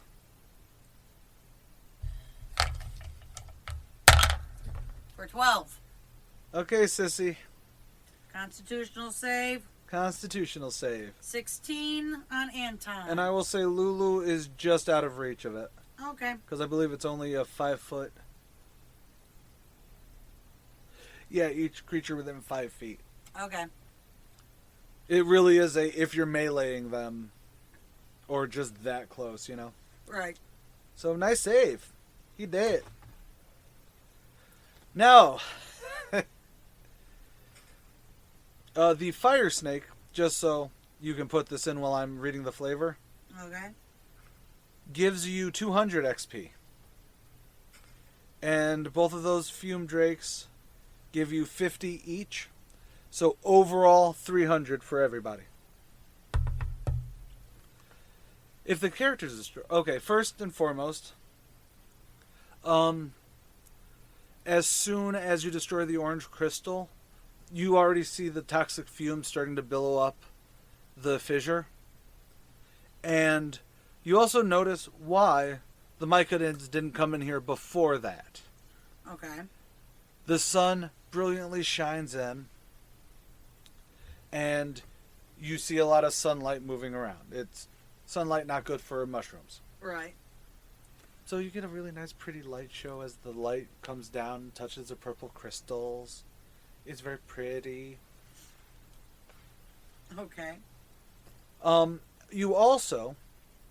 The fire snake's egg breaks into 25 tiny chunks of obsidian. So you now also have 25 tiny chunks of obsidian. They sell for 10 gold a pop or you can use them for spell components. But I don't think warlocks really do spell components. You pray to people. Yes, we do. Sit the holy cow. No, that's only for my monk. Oh, not true. You're cleric. And my cleric, yeah. Oh, your cleric's in the other game. This monk is the holy cow one? Yes. Oh, okay. So anyways, I'm going to wrap this up quickly because we've been at this for, 3 hours. You walk out of that cave entrance. You were cool. You walk out of the cave entrance and the Mycon leader has regained consciousness. Almost immediately, you notice that the circle of mushrooms that you see in the circle chamber glows a lot brighter. Even the blight that you were seeing on the other fungi, the actual Myconids, is already starting to turn. It went from a purple to now it's a very light bluish. Okay. It is fading, but it is not done. You can tell it's going to be done probably the following morning. It's going, you know what I mean? Right. They're healing fast as soon as that was removed. Sinensa, the Mycon leader, is actually standing in the middle of the circle. You can see that the withered, crumpled guy you were seeing get brain shrooms poured on him to keep him alive is starting to look a little fuller, a little more, he is still not well, but he did just wake up from a, blight. Give the guy a break. Giving him a break. And all throughout the chamber, you see these spores, these light spores. The one that you saw Hipsa not blast Lulu with, but shake onto Lulu so they could talk. It's swirling around. They're all cheering and happy, and all four of you are hearing, or feeling rather, this sense of, thankful joy. And then you hear through the spores, "Thank you. Without you, I don't know what we would have done. And I apologize for the fungal octopus. It was the only thing I thought of at the time. To be fair, I was rotting from blight." We can understand that. He graciously bows his head, holds out his weird stubby mushroom arms, and there are 4 of those brain mushrooms in his hand. "These are the ruby morels. You may have any of the treasure that you found in this cave, including those heart-cap mushrooms. I felt that. And these ruby morels. Tarak, our wonderful friend, makes them into potion of elixirs of life. And they may help you along the way." Well, thank you. We greatly appreciate this. Hipsub, whatever I called him. I know I said his name wrong from the module. Walks over to you, Lulu specifically, holds out his hands like this. Says, "You have become a worthy friend of us. Thank you." I know this is my mushroom voice for everybody. But you're hearing it without hearing it. What is it supposed to sound like? True story. He holds his hands out, clasped over one another, and says, "You are truly a great friend." And he lifts his hand, and there's a little tiny mushroom bulb in it. And he holds it out to Lulu. Lulu takes the mushroom ball. It is... for real life, it looks like, those mushrooms that are, like, filled with spore. Like, they're not solid. They're almost, like, filled with gas. Like, I know what you're talking about. they're puffballs. They're puffies. Whatever the hell the puffy ones are called. "Break that, and I will come to you as best as I can. However, sunlight is not our friend. I would just like to let you know that. But you have helped us And that is all I can do in return. Thank you. You're welcome. Senenza graze out his hands and goes, "If you wish, we shall dance our dance. We will sway our dance of joy. Would you like to join us?" Sure. We sway. We dance. we create merry. You guys are all healed up fully. And you guys dance for maybe a half hour to an hour. But eventually, let's be real, these dudes are mushrooms. They can sway for hours. Yes, they can. And So we go back to the rest? go back to rest and rest? Yes. Okay. Do we want to call it there? We go up there. We'll call it there for this time. And yes, that was the first episode of playing over 15 minutes. I've been AJ Carey, the DM, and let's be clear, we're learning this out. If you want to skip until the next campaign when we do, go for it. I'm Sam Rossi. Who has been playing? As Anton, Kane, Tink, and Lulu. Oh, Lulu, I love you, Lulu, all the same. And we hope to see you tomorrow, or the next time, as we explore the wreck of the Starwind. Keep on carrying on. C-A-R-E-Y. Because Carry On Production.